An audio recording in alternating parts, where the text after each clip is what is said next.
തുടങ്ങാം. പറ്റുന്നിടത്തോളം സാരവത്തായ ദർശനങ്ങളോട് ബന്ധപ്പെട്ട എടുത്ത ക്ലാസ്സിനോട് ബന്ധപ്പെട്ടതാണെങ്കിൽ കൂടുതൽ നല്ലത്. അല്ലാത്തതുമായ കാര്യങ്ങൾ ചോദിക്കുക. അറിയാവുന്നവ ഞാൻ പറഞ്ഞുതരാം.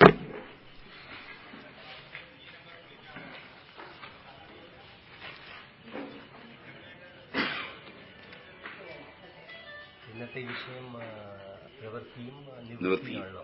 എന്താണ് ഈ നിവൃത്തി എന്ന് പറയുന്നത്? ഞാൻ ക്ലാസ്സിൽ പറഞ്ഞായിരുന്നു. നിവൃത്തി എന്ന് പറഞ്ഞാൽ യാതൊരു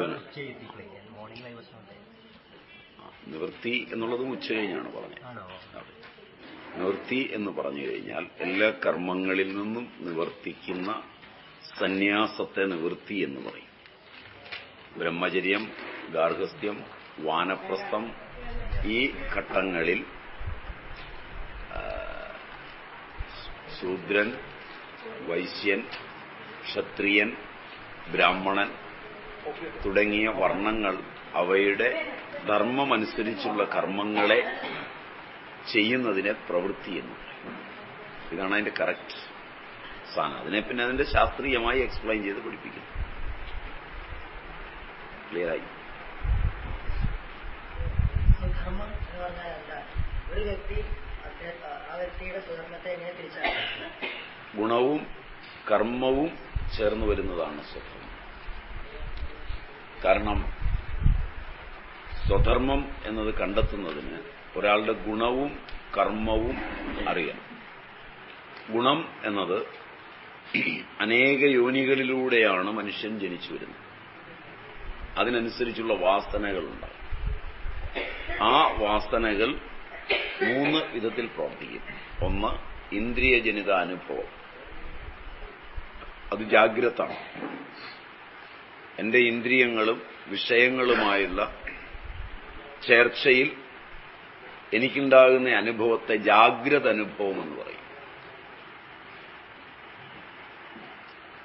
അപ്പോൾ അത് സ്ഥൂല ശരീരത്തോടുള്ള താതാത്മ്യമാണ്. എന്റെ സ്ഥൂലമായ കണ്ണ്, സ്ഥൂലമായ മൂക്ക്, സ്ഥൂലമായ ചെവി, സ്ഥൂലമായ ത്വക്ക്, ഇവയിലുണ്ടാകുന്ന പ്രതികരണങ്ങളാണ് എന്റെ സ്ഥൂലാനുഭവം. അതുണ്ടായി മറയുകയുള്ളൂ. അവയൊന്നും ഇതിൽ കാര്യമായി പങ്കുവഹിക്കില്ല. എന്നാൽ അങ്ങനെ ഉണ്ടാകുന്നതിൽ നിന്ന് അതിനോട് ചേർന്നൊരു സ്വപ്നം നീക്കും. എന്ന് പറഞ്ഞാൽ ഇന്ദ്രിയജനിത അനുഭവ ഉൽപ്പന്ന വാസന എന്ന് പറഞ്ഞൊരു സാധനമുണ്ട്. എങ്ങനെയാണോ കൊടുങ്ങല്ലൂരായതുകൊണ്ട് മത്സ്യം വെച്ച ചട്ടിക്കകത്ത് ചായ തിളപ്പിച്ചാൽ ചട്ടി എത്ര കഴുകിയതാണെങ്കിലും ചായയിൽ അതിന്റെ വാസനയുണ്ടാവും. അതുപോലെ ഒരു ജീവിതത്തിൽ അതിന്റെ വാസനയോടുകൂടിയുള്ളത് ഇന്ദ്രിയജനിത അനുഭവ ഉൽപ്പന്ന വാസന ഉത്ബുദ്ധങ്ങളായിത്തീരുന്ന സ്വപ്നങ്ങളുണ്ടാവും. ഇന്ദ്രിയജനിത അനുഭവ ഉൽപ്പന്ന വാസന അനുത്ബുദ്ധമായി കിടക്കുമ്പോൾ, പ്രകടമായി വരാതിരിക്കുമ്പോൾ അത് കാരണശരീരമായി കിടക്കും.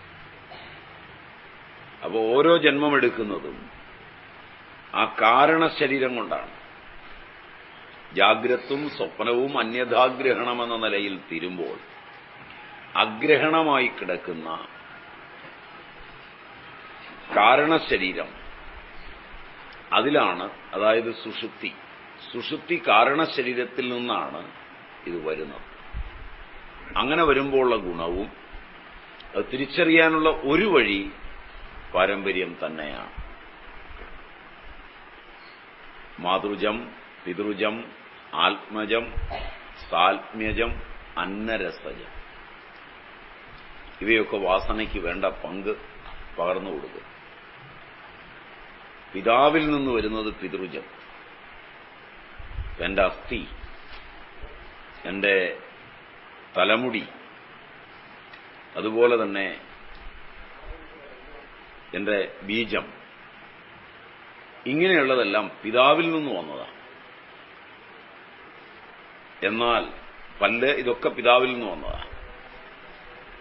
ലിവർ, യകൃത്ത്, then ഹാർട്ട്, ഹൃദയം, then സ്പ്ലീൻ, പ്ലീഹ, വൃക്ക, മാംസം, രക്തം, മേധസ്, ഇതെല്ലാം മാതാവിൽ നിന്നാണ്.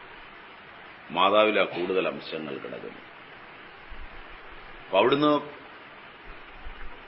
ജനിതകപരമായി എന്ന് പറഞ്ഞാൽ ബീജം, ബീജഭാഗം, ബീജഭാഗ അവയവം, പിതാവിന്റെയും മാതാവിന്റെയും സ്പേം അല്ലെങ്കിൽ ഓവം, അവരുടെ ക്രോമസോമുകൾ, അവരുടെ ജീൻസ്, അതിന് ബീജം, ബീജഭാഗം, ബീജഭാഗ അവയവമെന്നാണ് ചരകസുശ്രുതാദികൾ പറയുന്നത്. അതുകൊണ്ട് രൂപാന്തരപ്പെട്ട ശരീരത്തില് അതിനനുസരിച്ചുള്ള കർമ്മങ്ങളെ എനിക്ക് സ്വതസിദ്ധമായി ചെയ്യാൻ എളുപ്പത്തിൽ പറ്റൂ. അതോടൊപ്പം തന്നെ എന്റെ അമ്മ കഴിച്ച ആഹാരം ഗർഭകാലത്ത് അത് മനസ്സായി രൂപാന്തരപ്പെടും. പ്രത്യേകിച്ചും ഗർഭം ധരിച്ച് ആദ്യത്തെ 56 ദിവസത്തിനുള്ളിൽ, ആ സമയത്താണ് 20ഉം 12ഉം 32 മൈറ്റോസിസ് പ്രൈമറിയായി നടക്കുന്നത്. ഇവിടെ ഒരുപാട് നിർണായകത്വമുണ്ട്. അതുകൊണ്ട് എല്ലാവരും ഒരുപോലല്ല പണ്ട് ജീവിച്ചിരുന്നത്. ഇന്ന് മാതാവിന്റെയും പിതാവിന്റെയും ഇതൊഴിച്ചാൽ ജീവിതക്രമം ഏതാണ്ട് ഒരുപോലാണ്.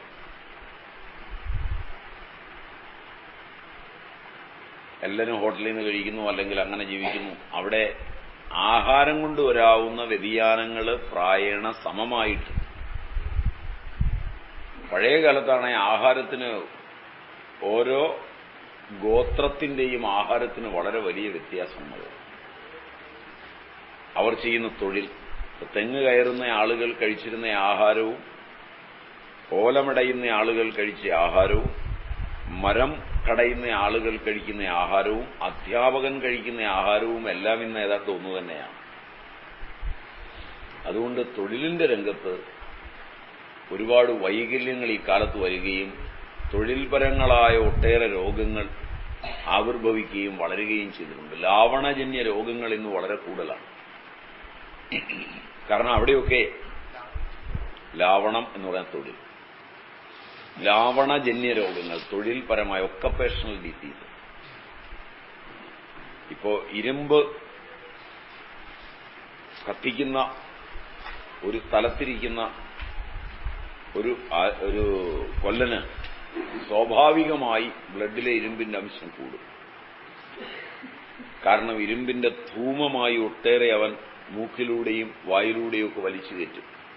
എന്റെ ത്വക്ക് വഴിയും ഇരുമ്പിന്റെ അംശങ്ങൾ കുറേശ്ശെ അകത്തിയില്ല. അപ്പൊ അങ്ങനെയുള്ള ഒരുവൻ ബാക്കി സപ്ലൈ ചെയ്യേണ്ട സാധനങ്ങൾ ഏതാണ്, അതിനോട് ബന്ധപ്പെട്ടാണ് അവൻ ആഹാരം കഴിക്കേണ്ടത്. അത് അവന്റെ പാരമ്പര്യത്തിന് പണ്ടറിയാമായിരുന്നു, അവന്റെ അമ്മയ്ക്ക് അറിയാമായിരുന്നു. ഇന്നൊരു കൊല്ലന്റെ കുടുംബത്തിലെ സ്ത്രീ അധ്യാപകന്റെ കുടുംബത്തിലെ സ്ത്രീയെ പോലെ എഡ്യൂക്കേറ്റഡാണ്. അതൊരു പാരമ്പര്യ തൊഴിലല്ല. അപ്പോൾ വൈകല്യങ്ങൾ ഒട്ടേറെ ഉണ്ടാകാൻ സാധ്യതയുണ്ട്. ഇതുപോലെ ഓരോ തൊഴിലും, ഒരു ഉദാഹരണം മതിയെന്ന് ഞാൻ വിചാരിക്കുന്നു, കാര്യം പിടികിട്ടിയെന്ന് വിചാരിക്കുന്നു.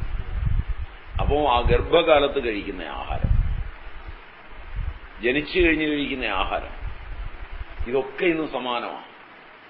പഴയ കാലത്ത്, ഏറ്റവും പഴയ കാലത്ത് ഒരു കാരണവശാലും ഗോത്രാനുഗോത്രം ആഹാരം കഴിക്കുന്ന പ്രശ്നമില്ല. അതിന്റെ കാരണം തൊഴിൽ വ്യത്യസ്തമാണ്, ജീവിത രീതി വ്യത്യസ്തമാണ്, ഉണർവും ഉറക്കവും എല്ലാം വ്യത്യസ്തമാണ്. ഇത്രയും വ്യത്യാസങ്ങളിലെല്ലാം ആഹാരം ഒന്നു മതി എന്ന് പറയുന്നത് ശാസ്ത്രവും, ആഹാരം പലത് ആവരുത് എന്ന് പറയുന്നത് ശാസ്ത്രവും, ആഹാരം പലതായിരിക്കണം നിങ്ങളുടെ തൊഴിലിനനുസരിച്ച് എന്ന് പറയുന്നത് അനാചാരവും അന്ധവിശ്വാസവുമാണെന്ന് നിങ്ങളെ വിദ്യാഭ്യാസം കൊണ്ട് പഠിപ്പിച്ചു. നിങ്ങളതിനെ ചിന്തിക്കാതെയാണ് സ്വീകരിച്ചത്. അതൊക്കെ ജാതീയമായ മേൽക്കോയ്മകളും ഉച്ചനീചത്വവുമാണെന്നാണ് നിങ്ങൾ പറഞ്ഞത്. അതിനോടൊരു മനുഷ്യത്വപരമായ സമീപനം പോലും നിങ്ങൾ സമീപിച്ചില്ല. അതാണ് അബദ്ധം പറ്റിയത്. അതിൽ ഒട്ടേറെ ഗുണങ്ങളുണ്ട്. അതിന് ഗുണങ്ങൾ ഒട്ടേറെയുണ്ട്. ഇന്ന് നിങ്ങൾ കാണിക്കുന്നതിന് ദോഷങ്ങൾ ഒട്ടേറെയുണ്ട്. ദോഷങ്ങളുണ്ടെങ്കിലും നിങ്ങളുടെ സോഷ്യലിസത്തിന്റെ സങ്കല്പങ്ങളും നിങ്ങളുടെ പുരോഗതിയുടെ സങ്കല്പങ്ങളും അതിന് ഒരുപാട് ഭാവുകങ്ങൾ നിറഞ്ഞിട്ടുണ്ട്. നിങ്ങളെല്ലാം അതൃപ്തരുമാണ്.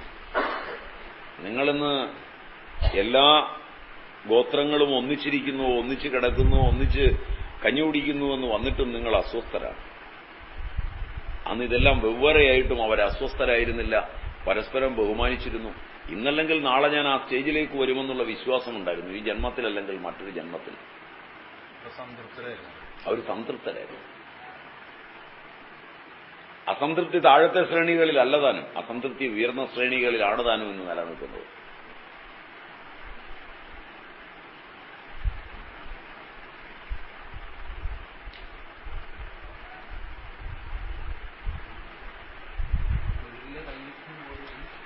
തൊഴിലിന്റെ വൈവിധ്യം, ജീവിത രീതിയുടെ വൈവിധ്യം, പരസ്പര ആശ്ലേഷത്തിന്റെ വൈവിധ്യം, ഇവയൊക്കെ വളരെ വലുതാണ്. ഉദാഹരണത്തിന് ഒരാള് കക്കൂസുകൾ വൃത്തിയാക്കുന്ന പണിയാണ് ചെയ്യുന്നത്. അയാൾക്ക് സ്വാഭാവികമായി അതിനുള്ള ഇമ്മ്യൂണിറ്റി ഉണ്ട്. ആ പണി ചെയ്ത ഒരാൾ വന്ന് ആ പണി ചെയ്യാതിരിക്കുന്ന അധ്യാപകന്റെ വീട്ടിൽ ഒന്ന് കിണറ്റിൽ നിന്ന് നേരിട്ട് വെള്ളം കോരുകയാണ്. ആ വെള്ളത്തിൽ മുഴുവൻ ഈക്കോളി ഉണ്ടാവും. അവന്റെ ശരീരത്തിൽ ഈക്കോളി ഒരിക്കലും അപകടകരാവില്ല. പക്ഷെ നിങ്ങളുടെ കിണറ്റിലെ വെള്ളത്തിൽ വരുന്ന ഈക്കോളി നിങ്ങളുടെ ശരീരത്തിൽ പ്രശ്നങ്ങളുണ്ടാകും. അപ്പൊ തീർച്ചയായും അന്ന് അകന്നു നിന്നു എന്ന് പറയുന്നത് മനുഷ്യനെ അകറ്റി നിർത്തിയതല്ലത്. അന്നത്തെ കവികൾ, സാഹിത്യകാരന്മാർ ഒന്നും വൈദ്യശാസ്ത്ര വിശാരദന്മാരായിരുന്നില്ല. അവരൊക്കെ സാഹിത്യത്തിലോ കലയിലോ ഉള്ള തങ്ങളുടെ പാണ്ഡിത്യം വെച്ചുകൊണ്ട് ജനങ്ങളെ തെറ്റിദ്ധരിപ്പിക്കുമാർ ഒരുപാട് ഭാവനകൾ വിരചിച്ചെഴുതി. അതൊക്കെ സത്യമാണെന്ന് നിങ്ങൾ തെറ്റിദ്ധരിച്ചു.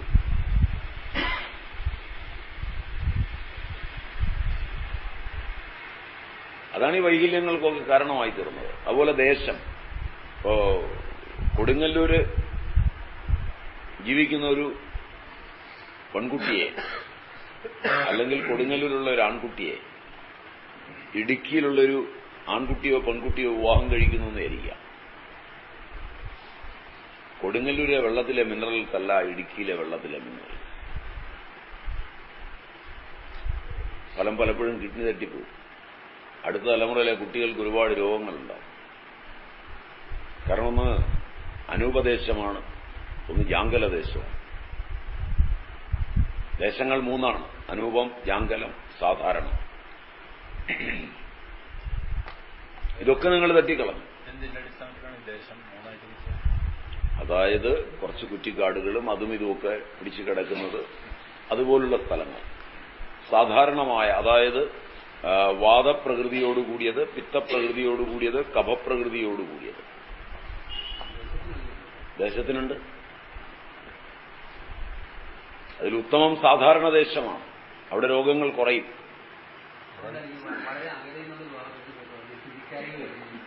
തീർച്ചയായും പഴയ കാലത്താണെങ്കിൽ നിങ്ങൾ വരട്ടാറിന് തെക്കോട്ടുള്ളവരെ വരട്ടാറിന് വടക്കോട്ടുള്ളവർ വിവാഹം കഴിക്കില്ല.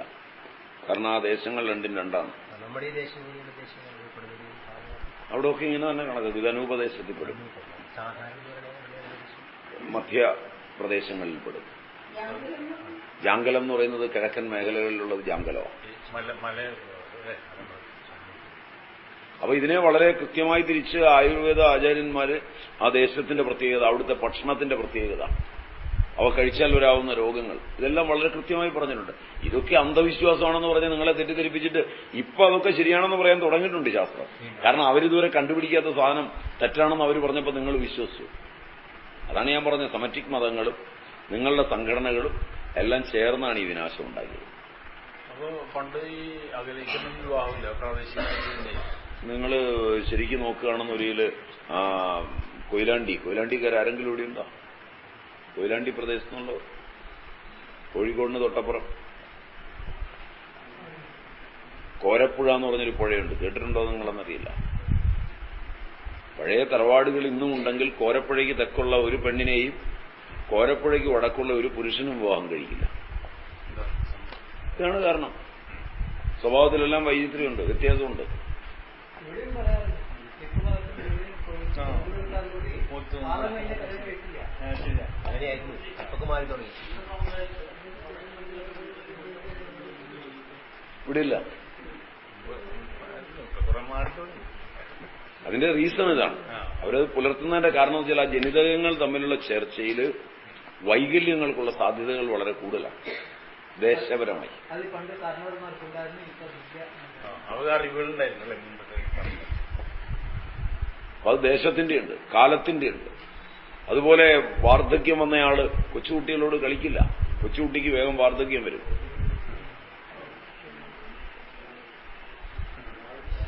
അതുപോലെ ഈ വാർദ്ധക്യമുള്ള ആൾക്ക് കുട്ടിത്തം വരും, ചെറുപ്പം ഉണ്ടാവും. പക്ഷെ ആ ചെറുപ്പമല്ല ആവശ്യം, കുട്ടി വൃദ്ധനാകാതിരിക്കണം. അപ്പൂപ്പന്മാരും അമ്മൂമ്മമാരും ആ കളിക്കൊന്നും പോവില്ല. കഥകൾ പറഞ്ഞു കൊടുക്കുക മാത്രമേ ഉള്ളൂ. സീരിയസ് ആയിട്ട് മാറുന്നേ പറഞ്ഞു കൊടുക്കൂ. അവരോടൊപ്പം കളിക്കാനൊന്നും പോവില്ല. ആ മിത്തുകളുള്ള കഥ. അതിന് കാരണം എന്താ വെച്ചാല് അബോധപ്രബോധനം നൽകുന്ന അറിവ് ഒരിക്കലും ബോധപ്രബോധനം നൽകില്ല. പ്രബോധനം രണ്ടു വിധമാണ്. ഒന്ന് അബോധപ്രബോധനം, ഒന്ന് ബോധപ്രബോധനം. അബോധപ്രബോധനം എന്ന് പറഞ്ഞു കഴിഞ്ഞാൽ മിത്തിക്കലായി പറയുക. ഇപ്പൊ ഉദാഹരണം പറഞ്ഞാൽ തെയ്യങ്ങൾ, തിറകൾ, അതൊക്കെ കൊടുക്കുന്ന ഒരു അറിവ് ഒരിക്കൽ പോലും നിങ്ങൾ 5000 പുസ്തകം വായിച്ചാൽ കിട്ടില്ല, അധ്യാപകർ പഠിപ്പിച്ചാൽ കിട്ടില്ല. പ്രകൃതിയോടുള്ള ബന്ധം അതൊക്കെ അബോധപ്രബോധനത്തിലാണ്, ബോധപ്രബോധനമല്ല. ഇന്ന് അബോധപ്രബോധനമില്ല, മുഴുവൻ ബോധപ്രബോധനമാണ്. അച്ഛനമ്മമാര് കാരണന്മാരൊക്കെ പറഞ്ഞല്ലോ. അല്ല, അത് അധ്യാപകർക്കും പറഞ്ഞുതരാം. അബോധപ്രബോധനത്തിന് ഉപയോഗിക്കുന്നത് മിത്തുകളാണ്. ഇപ്പൊ ആഞ്ജനേയൻ ഒരു മിത്തിക്കൽ എക്സ്പ്രഷനാണ്. രാമൻ ഒരു മിത്തിക്കൽ എക്സ്പ്രഷനുള്ള കഥാപാത്രമാണ്.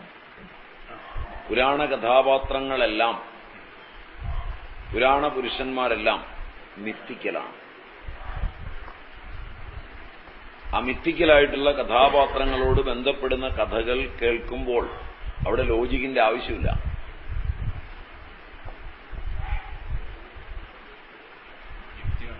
യുക്തി ആവശ്യമില്ല. യുക്തിയില്ലാതെയാണ് ജീവിതം പോകുന്നത്. ജീവിതത്തിന് യുക്തിയില്ല. ജീവിതത്തിന് യുക്തിയില്ല.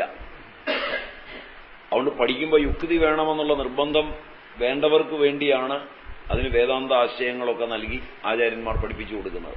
കാരണം ഇവൻ ശല്യമില്ലാതിരിക്കാൻ, അല്ലെങ്കിൽ ഇവൻ വലിയ മാരണമാണ്. ഇവനെ ഒതുക്കാൻ വേണ്ടിയാണ് അത് പറഞ്ഞു കൊടുക്കുന്നത്, അതല്ല സത്യവും. പഴയ ആചാര്യന്മാർക്ക് അതറിയാം. കാരണം വെച്ചാൽ വരുന്നവൻ പണ്ഡിതനാണ്, അവൻ ലോകത്തിന് ഒരുപാട് ഉപദ്രവം ഉണ്ടാക്കും. അവന്റെ പാണ്ഡിത്യത്തിന് ഇണങ്ങ് മാറി സാധനം മാറ്റിയിട്ട് അവന്റെ കയ്യിലേക്ക് കൊടുക്കുമ്പോൾ ഞെട്ടിത്തിരിച്ചു പോകും. അതല്ല സത്യം. സത്യം അതിലെ മിത്താണ്. കർണൻ ജനിക്കുന്നു, രാജകുമാരിയിലാണ് ജനിക്കുന്നത്, മന്ത്രം കൊണ്ടാണ് ജനിക്കുന്നത്. ദുർവാസാവ് കൊടുത്ത മന്ത്രത്തിൽ നിന്നാണ് ജനിക്കുന്നത്, സൂര്യനിൽ നിന്നാണ് ജനിക്കുന്നത്. അതിനെയാണ് മിത്തെന്ന് പറയുന്നത്. സൂര്യൻ മന്ത്രം കൊണ്ട് കന്യകയായ കുന്തിയിൽ രാജകുമാരിയായിരുന്നിട്ട് ജനിച്ചിട്ട് ആ അമ്മയുടെയും മകന്റെയും ജീവിതം ക്ലേശമാണെന്ന ആ കഥ വായിച്ചു കേൾക്കുമ്പോൾ തന്നെ ഒരു പെൺകുട്ടിയെ സംബന്ധിച്ചിടത്തോളം വിവാഹപൂർവമായി ഒരു പുരുഷനോട് വർത്തമാനം പറയാൻ തുടങ്ങുന്നതിന് മുമ്പ് 1000 സൂക്ഷ്മത അവർക്ക് അറിയാതെ വരും. അയാളുടെ ഏതെങ്കിലും ഒരു വൈകാരികത ഉണരുന്നുവെന്ന് കണ്ടാൽ അവൾ സൂക്ഷിച്ചു മാറിയിരിക്കും. മറിച്ച് നിങ്ങൾ അടുത്തിരിക്കുക, നിങ്ങൾ സഹവാസ ക്യാമ്പുകൾ നടത്ത്, നിങ്ങൾ ഒന്നിച്ചു പോകും, കുഴപ്പമൊന്നും വരാനില്ല എന്ന് പറഞ്ഞാൽ നിത്യദുഃഖത്തിലേക്ക് അച്ഛനും അമ്മയും ആ കുട്ടിയും വീഴും. കാരണം 1000 മാനസിക രോഗങ്ങളുണ്ടാവും. ഇന്ത്യയിൽ 2 ഭ്രാന്താശുപത്രിയേ ഉള്ളൂ 1960 മുമ്പ്, ഊളംപാറയും കുതിരവട്ടവും. കേരളത്തെ സംബന്ധിച്ച്, ഇന്ത്യയല്ല സോറി, കേരളത്തെ സംബന്ധിച്ച് 2 മെന്റൽ ഹോസ്പിറ്റലേ ഉള്ളൂ. അത് ഫുള്ളായിരുന്നില്ല. മറിച്ച് ഇന്ന്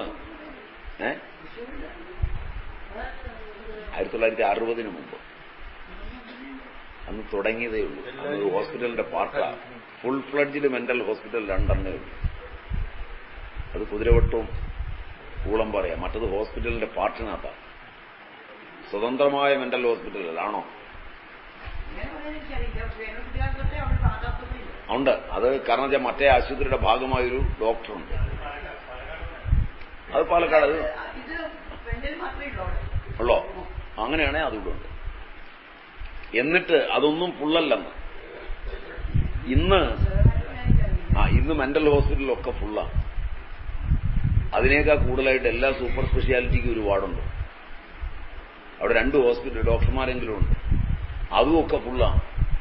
ഇതിനകത്തൊക്കെ ചെറുപ്പക്കാർ പെൺകുട്ടികളോ ആൺകുട്ടികളോ 2 പേരുള്ളൊരു കുടുംബത്തിൽ ഒരു കൊച്ചിനെങ്കിലും വെച്ച് മെന്റലുണ്ട്. ആ പരുവത്തിലേക്ക് എത്തി. കൗൺസിലിംഗ് എന്ന് പറഞ്ഞൊരു പ്രസ്ഥാനം തന്നെ ഉണ്ട് ഇപ്പം. പ്രധാന കാരണം എന്താ? മിത്തിക്കലായിട്ടുള്ള എക്സ്പ്രഷനിലൂടെ അവനവനെ നിയന്ത്രിക്കാവുന്ന ഒരു അറിവ് വരാതെ ഓപ്പണായിട്ടുള്ള അറിവ് മാത്രമാണ് അറിവ് എന്ന് തെറ്റിദ്ധരിപ്പിച്ച് ശാസ്ത്ര സാങ്കേതിക വിദ്യകളെ കൃത്യമായി പഠിപ്പിച്ച് കഴിഞ്ഞിട്ട് തെറ്റുകളിലേക്ക് വഴുതി വീണ് കഴിഞ്ഞ് അധ്യാപകരിലൂടെ, ആക്ടിവിസ്റ്റുകളിലൂടെ, മത നേതാക്കളിലൂടെ, സംഘടനാ നേതാക്കളിലൂടെയൊക്കെ പലതരം അടുപ്പങ്ങളിലൂടെ വന്ന് സ്വജീവിതം തകർന്നുപോയി ഒട്ടേറെ മാനസിക രോഗികൾ നമ്മുടെ നാട്ടിൽ ഉണ്ടായിക്കൊണ്ടിരിക്കുക. ഇതൊന്നും രണ്ടൊന്നുമല്ല. ഇത് ശരിയാണോ എന്ന് നിങ്ങൾ ആലോചിച്ചിട്ട് തന്നെ തീരുമാനിച്ചാൽ മതി. ഒരു സ്കൂളിൽ ചെന്ന് കഴിഞ്ഞാൽ പഠിത്ത ഇടയ്ക്ക് നിർത്തിപ്പോയിരിക്കുന്ന കുട്ടികളിൽ ഏതിനെ വിളിച്ചു ചോദിച്ചാലും അതിനൊരു അബ്യൂസ്മെന്റിന്റെ കഥ പറയാനുണ്ടാവും, വളരെ ശക്തമായി. ഈ യൂണിറ്റ് എല്ലാം ഉണ്ട്. മാത്രമല്ല ഇത് അമേരിക്കയിലേക്കുള്ള പോക്കാണ്. നമ്മുടെ സെമറ്റിക് സംസ്കൃതിയുടെ വളർച്ചയിൽ അമേരിക്കയിൽ ഇന്ന് കുട്ടികളെ 8ാം ക്ലാസ്സിൽ പഠിക്കുന്ന ഒരു പെൺകുട്ടി അവളുടെ കുഞ്ഞിനെ, വിവാഹപൂർവമായി പ്രസവിച്ച കുഞ്ഞിനെ ഏൽപ്പിച്ചു പോകേണ്ട ക്രഷുകളുണ്ട്. എന്നിട്ടാണ് സ്കൂളിലേക്ക് പഠിക്കാൻ പോകുന്നത്. ഏറെ താമസിയാതെ നമ്മളിവിടെ എത്തിക്കാനാണ് പുതിയ ക്യാമ്പുകളും ബഹളങ്ങളും നടക്കുന്നത്. അപ്പൊ അവിടെ മിത്തിക്കലായല്ല പഠിപ്പിക്കുന്നത്. മറ്റതാ ഒരൊറ്റ പഠിപ്പിക്കല മതി. കുന്തി ജനിച്ചിരുന്നുവോ ജീവിച്ചിരുന്നുവോ കർണനുണ്ടായോ എന്നുള്ളതൊന്നുമല്ല ചോദ്യം. ഇത്രയും കാര്യങ്ങൾ ഒരുമിച്ചുണ്ടായിട്ട് പോലും ആ അമ്മയ്ക്ക് കണ്ണുനീർ തുറന്നിട്ടൊരു സമയമുണ്ടായിരുന്നില്ല. ആ മകന് കണ്ണുനീർ തുറന്നൊരു സമയമുണ്ടായിരുന്നില്ല. ഒരുപക്ഷെ മഹാഭാരതത്തിലെ ഏറ്റവും പ്രചണ്ഡമായ കഴിവുകളുണ്ടായിരുന്നവനായിട്ടുകൂടി ഒരു ലോകമധ്യത്തിൽ നിന്റെ അമ്മയാണ് ഞാനെന്ന് പറഞ്ഞ് കുന്തിക്ക് പ്രത്യക്ഷപ്പെടാൻ പറ്റാത്തൊരു അവസ്ഥ അന്നത്തെ രാജകുമാരിയായിരുന്നിട്ട് കൂടി ഉണ്ടായിരുന്നുവെങ്കിൽ നിങ്ങൾ സാധാരണക്കാരുടെ കഥയെന്തു പറയാനാണ് എന്നൊരു തോന്നൽ ഒരു പെൺകുട്ടിയിലേക്ക് മിത്തിക്കലായി കടന്നു എന്ന് കഴിഞ്ഞാൽ, ആ കഥ കേൾക്കുമ്പോൾ കടന്നു എന്ന് കഴിഞ്ഞാൽ അവൾക്ക് അവളെ നിയന്ത്രിക്കാനുള്ള വളരെ ശക്തമായ ഒരു അറിവാണ് അബോധത്തിൽ ലഭിക്കുക, ബോധത്തിലല്ല. നിങ്ങൾക്ക് മനസ്സിലായോ മിത്തെന്താണെന്ന് എനിക്കറിയില്ല. മിത്ത് പറയാനാണ് ഞാനിത് പറഞ്ഞത്. മനസ്സിലായോ? അവിടെയാണ് മിത്തിക്കൽ എക്സ്പ്രഷൻ. അബോധ പ്രബോധനം. അബോധ പ്രബോധനം. അതിന് യുക്തിയൊന്നും അപ്ലൈ ചെയ്താലൊന്നും പറ്റൂല. ഇപ്പോ 3 സഹോദരന്മാർ കല്യാണം കഴിച്ചു. അവര് കല്യാണം കഴിച്ചുകൊണ്ടെന്ന പെൺകുട്ടികൾ ആ വീട്ടിൽ ഒരേ ഒരു സഹോദരിയേ ഉള്ളൂ. അവൾക്കെതിരായി ഗൂഢാലോചന നടത്തുന്നു. സഹോദരന്മാർക്ക് അവളോട് മാത്രം സ്നേഹം. ഒരു ദിവസം സഹോദരന്മാർ പോലും അവളെ തള്ളുന്ന ഒരവസ്ഥയിലേക്ക് വരുമ്പോൾ അവള് ശപിക്കപ്പെട്ട് പുറത്തു പോകുന്നു. ആ സമയത്ത് വഴിയെ പോയ ഒരു ചെത്തുകാരനോ മറ്റോ അല്പം വെള്ളമൊക്കെ കൊടുക്കുന്നു. അതിൽ നിന്ന് അവളുടെ പാതിവൃത്യശുദ്ധിയുടെ വലിപ്പം കൊണ്ട് അവൾ ദേവതാ സങ്കല്പങ്ങളിലേക്ക് ഉയരുന്നു. Am I right? മാക്കം അല്ലേ? കാടാങ്കോട് മാക്കം. മാക്കം ക്ഷേത്രമാ അവളുടെ സങ്കല്പത്തിൽ. ഈ ക്ഷേത്രത്തിൽ ചെല്ലുമ്പോൾ എപ്പോഴെങ്കിലും സഹോദരന്മാരുടെയോ സഹോദര പത്നിമാരുടെയോ എതിർപ്പ് വരുമ്പോഴേക്ക് ദേവതാ സങ്കല്പത്തിലേക്ക് ഉയർന്ന ഒരെണ്ണം ഉണ്ട് എന്ന തോന്നൽ ഏത് വീട്ടിലേക്ക് ഒരു പെൺകുട്ടിയെ വിവാഹം കഴിച്ചു കൊണ്ടെന്നാലും അവൾ ആ ക്ഷേത്രത്തിൽ ചെല്ലുന്നതോടുകൂടി വളരെ ശപിക്കപ്പെട്ടൊരവസ്ഥയിലേക്ക് ഞങ്ങൾ വീഴാനിടയുണ്ട്, ഞങ്ങൾക്ക് ദോഷം വരാനിടയുണ്ട്, അതുകൊണ്ട് ഞങ്ങളുടെ ഭർത്താവിന്റെ സഹോദരിയോട് ഏറ്റുമുട്ടാൻ പോകരുത് എന്നൊരു സന്ദേശം അതിൽ നിന്ന് ലഭിക്കും. അത് 1000 തവണ പറഞ്ഞു കൊടുത്താൽ ലഭിക്കില്ല അസൂയെന്ന്. പക്ഷെ അവരുടെ അബോധത്തിനകത്തേക്കാണ് അത് കുത്തിക്കീറി കയറുന്നത്. ഇതാണ് മിത്തുകൾ ചെയ്ത ഉപകാരം. ഈ മിത്തെല്ലാം തെറ്റായി പോയി എന്ന് പറഞ്ഞ് നിങ്ങളെ പഠിപ്പിക്കുകയും അതിന്റെ സങ്കേതങ്ങൾ നശിപ്പിക്കുകയും ചെയ്തിട്ട് നിങ്ങൾക്ക് എന്താ അറിവ് കിട്ടി? ഇനിയിപ്പം സർപ്പക്കാവുകൾ വെച്ചുപിടിപ്പിച്ചുണ്ടാക്കാൻ പറ്റുമോ? അത് പ്രകൃതിക്ക് ചെയ്ത മെച്ചങ്ങളെക്കുറിച്ച്. കാരണം ആമവാദം ഇന്ന് വളരെ വർദ്ധിച്ചു വരികയാണ്. എന്താ ആമവാദം വർദ്ധിക്കാൻ കാരണം? സി പ്രോട്ടീൻ നിങ്ങളുടെ ശരീരത്തിൽ കൂടുക. എന്താ സി പ്രോട്ടീൻ? അന്തരീക്ഷത്തിലുള്ള പ്രോട്ടീന്റെ അളവ് വളരെ കൂടുകയാണ്. വായുവിലുള്ള പ്രാണനിലുള്ള പ്രോട്ടീനെ പാമ്പാണ് വലിച്ചെടുക്കുന്നത്. ആ പ്രോട്ടീനാണ് പാമ്പിന്റെ ഫാങ്ങിലിരിക്കുന്ന വിഷം. അത് ശുദ്ധമായ പ്രോട്ടീനാണ്. ആ മഞ്ഞക്കരു മുട്ടയുടെ മഞ്ഞക്കരു പോലെ ഇരിക്കുന്ന സാധനം വെറും പ്രോട്ടീനാണ്. അപ്പോൾ പാമ്പുകളെ ഒരു 10 ഏക്കർ ഭൂമിയുള്ളവൻ 1 ഏക്കറിനകത്ത് പാമ്പിനെ വളരാനുള്ള സൗകര്യം ചെയ്തു കൊടുത്താൽ അവിടെയുള്ള വായുവിനെ ഏറ്റവും കൂടുതൽ ഓക്സിജനെ പ്രാണനെ നന്നാക്കുന്നത് സസ്യങ്ങളെക്കാളേറെ പാമ്പാണ്. എല്ലാത്തരം പാമ്പ് വിഷമുള്ളവയ്ക്കാണ് കൂടുതൽ ശക്തി.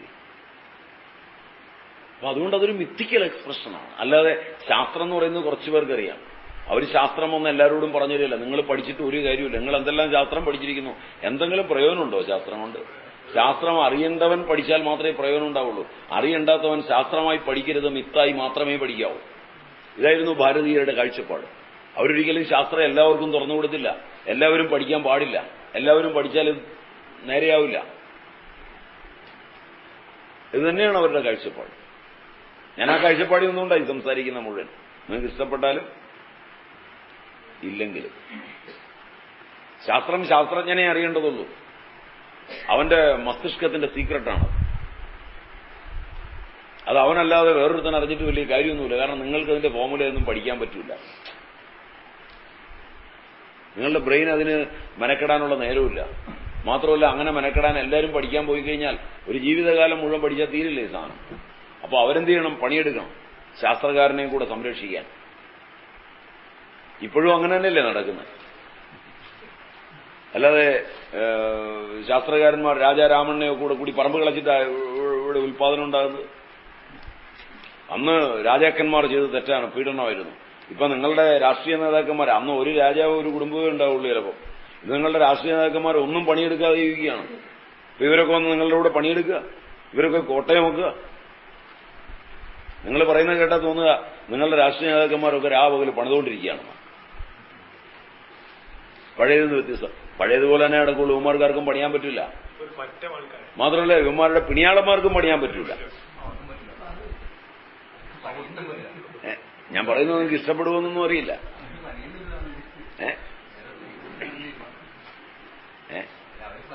നോനോ, ഉൽപാദന പ്രക്രിയയിലെ പണിയൊന്നും അവരെടുക്കുന്നില്ല. ഉൽപാദന പ്രക്രിയയിലെ യാതൊരു പണിയും അവർ ചെയ്യുന്നില്ല.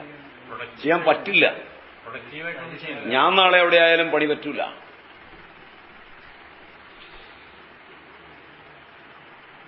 മിഥില കത്തുന്നു, ജനകൻ ഓടിപ്പോവില്ല. ഓടിപ്പോയിട്ട് കാര്യമില്ല. ജനകൻ അവിടെ ചെന്നാൽ കെടുത്താൻ പറ്റൂല.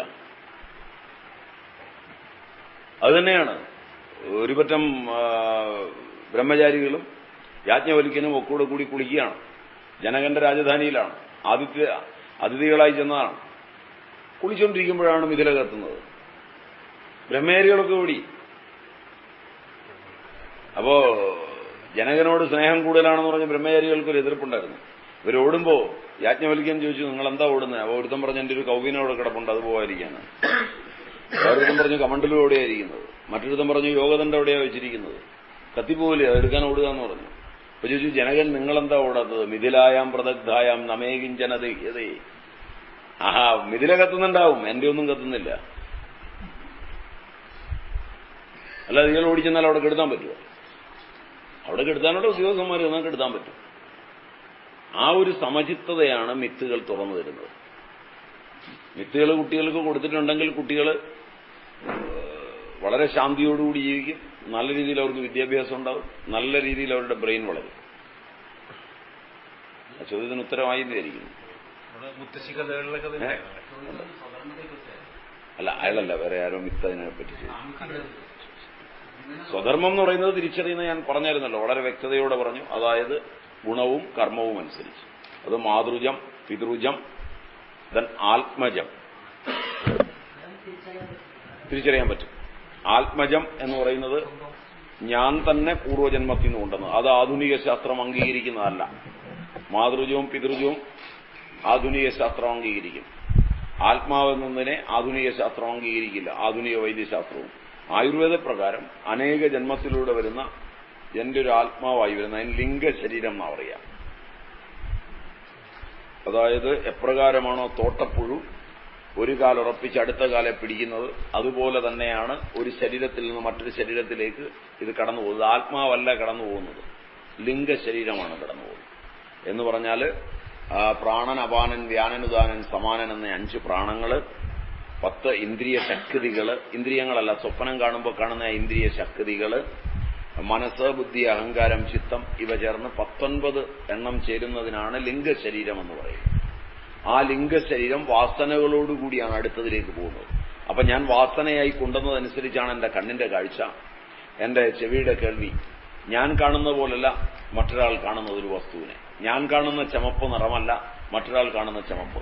സാധനം ഒന്നായിരുന്നാലും ഇത് ചുവന്നതാണ് എന്ന് ഞാൻ പറയുമ്പോൾ ഈ എന്റെ കണ്ണുകൊണ്ട് കാണുന്ന ചുവന്ന നിറവും നിങ്ങളിൽ ഒരാളുടെ കണ്ണുകൊണ്ട് കാണുന്ന ചുവന്ന നിറവും ഒന്നല്ല. മനസ്സിലാവുമെന്നറിയില്ല. അതിൽ നമ്മളുടെ വാസന കലരും, അതുപോലെ ഓരോന്നിലും കലരും. അതനുസരിച്ച് നമ്മുടെ ശബ്ദവും സ്പർശവും രൂപവും രസവും ഗന്ധവും ഒക്കെ വ്യത്യാസപ്പെട്ടിരിക്കും. ഒരാളുടേത് 512 ഫ്രീക്വൻസിയുള്ള ശബ്ദമായിരിക്കും, മറ്റൊരാളുടെ 512 എന്ന് പറയുന്നത് സ്ത്രീ ശബ്ദം 512 ആണ്. എക്സാക്ട് സ്ത്രീ ശബ്ദം 512 ആണ്. അവിടെ മുതൽ ഏതാണ്ട് 240 വരെ താഴേക്ക് വരുന്നതെല്ലാം സ്ത്രീ ശബ്ദത്തിന്റെ അളവിലൊക്കെ വരും. 230 300 വരെ വരുന്നത്. 300 താഴേക്ക് വരും തോറും പരിവരുത്തു തുടങ്ങി 240-ലെത്തും. 246-ലെത്തുമ്പോൾ പുരുഷ ശബ്ദമാവും. ഇപ്പൊ പുരുഷന്മാർക്ക് പുരുഷ ശബ്ദമില്ല, സ്ത്രീകൾക്ക് പലർക്കും പുരുഷ ശബ്ദമുണ്ട്. ഞാൻ കളിയായിട്ട് പറഞ്ഞല്ല, ചിരിക്കാൻ പറഞ്ഞല്ല. പുരുഷന്മാർക്ക് മീശയില്ല, സ്ത്രീകൾക്ക് മീശയുണ്ട്. പ്രകൃതി മാറുകയാണ്, പ്രകൃതി മാറുകയാണ്, ആത്മപ്രകൃതി മാറുകയാണ്, ഇംബാലൻസ് വരികയാണ്. വളരെ വലിയ മാറ്റമാണ് വരുന്നത്. അതുകൊണ്ട് ആണ് ഈ ബ്യൂട്ടി പാർലറെല്ലാം ഉണ്ടായത്, ആവശ്യമേതുവായി ഉണ്ടായതാണ്. കാരണം സ്ത്രീകൾക്ക് മീശ പഠിക്കാതെ പുറത്തു പോകാൻ പറ്റില്ല. അപ്പോൾ അതിന് ബാർബർ ഷോപ്പ് എന്ന് പറയാൻ പറ്റില്ല. അതുകൊണ്ട് അവർ ബ്യൂട്ടി പാർലർ എന്ന് പറഞ്ഞതേ ഉള്ളൂ. പണി ഒന്നു തന്നെ രണ്ടിടത്തും. ഇങ്ങനെ പറഞ്ഞാൽ നിങ്ങൾ സമ്മതിക്കുമെന്നൊന്നും അറിയില്ല.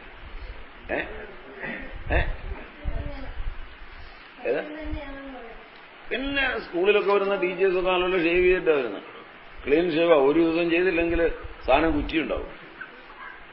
പഴയകാലത്ത് പുരുഷന്റെ മുഖത്ത് കൈവെക്കുകയോ മുഖം വെക്കുകയോ ഒക്കെ ചെയ്യുമ്പോഴാണ് കുറ്റിമീശ കൊള്ളുന്നത്. ഇപ്പൊ ഭർത്താവിന്റെ മുഖത്താണ് ഭാര്യയുടെ മീശ കൊള്ളുന്നത്. ആ പരുവത്തിലായിട്ടുണ്ട്. ഇതൊന്നും കളിയോ തമാശയൊന്നും പറഞ്ഞല്ല. നിങ്ങൾ പുറത്തിറങ്ങുമ്പോൾ നോക്കിക്കോളൂ, ഒരു ബസ് സ്റ്റാൻഡിൽ ഇരിക്കുന്ന പെൺകുട്ടികളെ നോക്കിക്കോളൂ, അതിൽ 10-ൽ ഒരെണ്ണത്തിന് ഷുവറായിട്ട് മീശയുണ്ട്, നല്ല ക്ലീനായിട്ട്. ഇല്ല, പോകാൻ പറ്റില്ല. ആൺപിള്ളേരാണെങ്കിൽ 90%-നും മീശയില്ല. ശബ്ദം സ്ത്രീകളുടേതാണ്. ഇന്ത്യയിലെ അറിയപ്പെടുന്ന എല്ലാ ആധുനിക ആധ്യാത്മിക പുരുഷന്മാരും സ്ത്രീ ശബ്ദമുള്ളവരാണ്. പേര് പറയാം, പേര് മാത്രം ദയവായി ഒഴിവാ.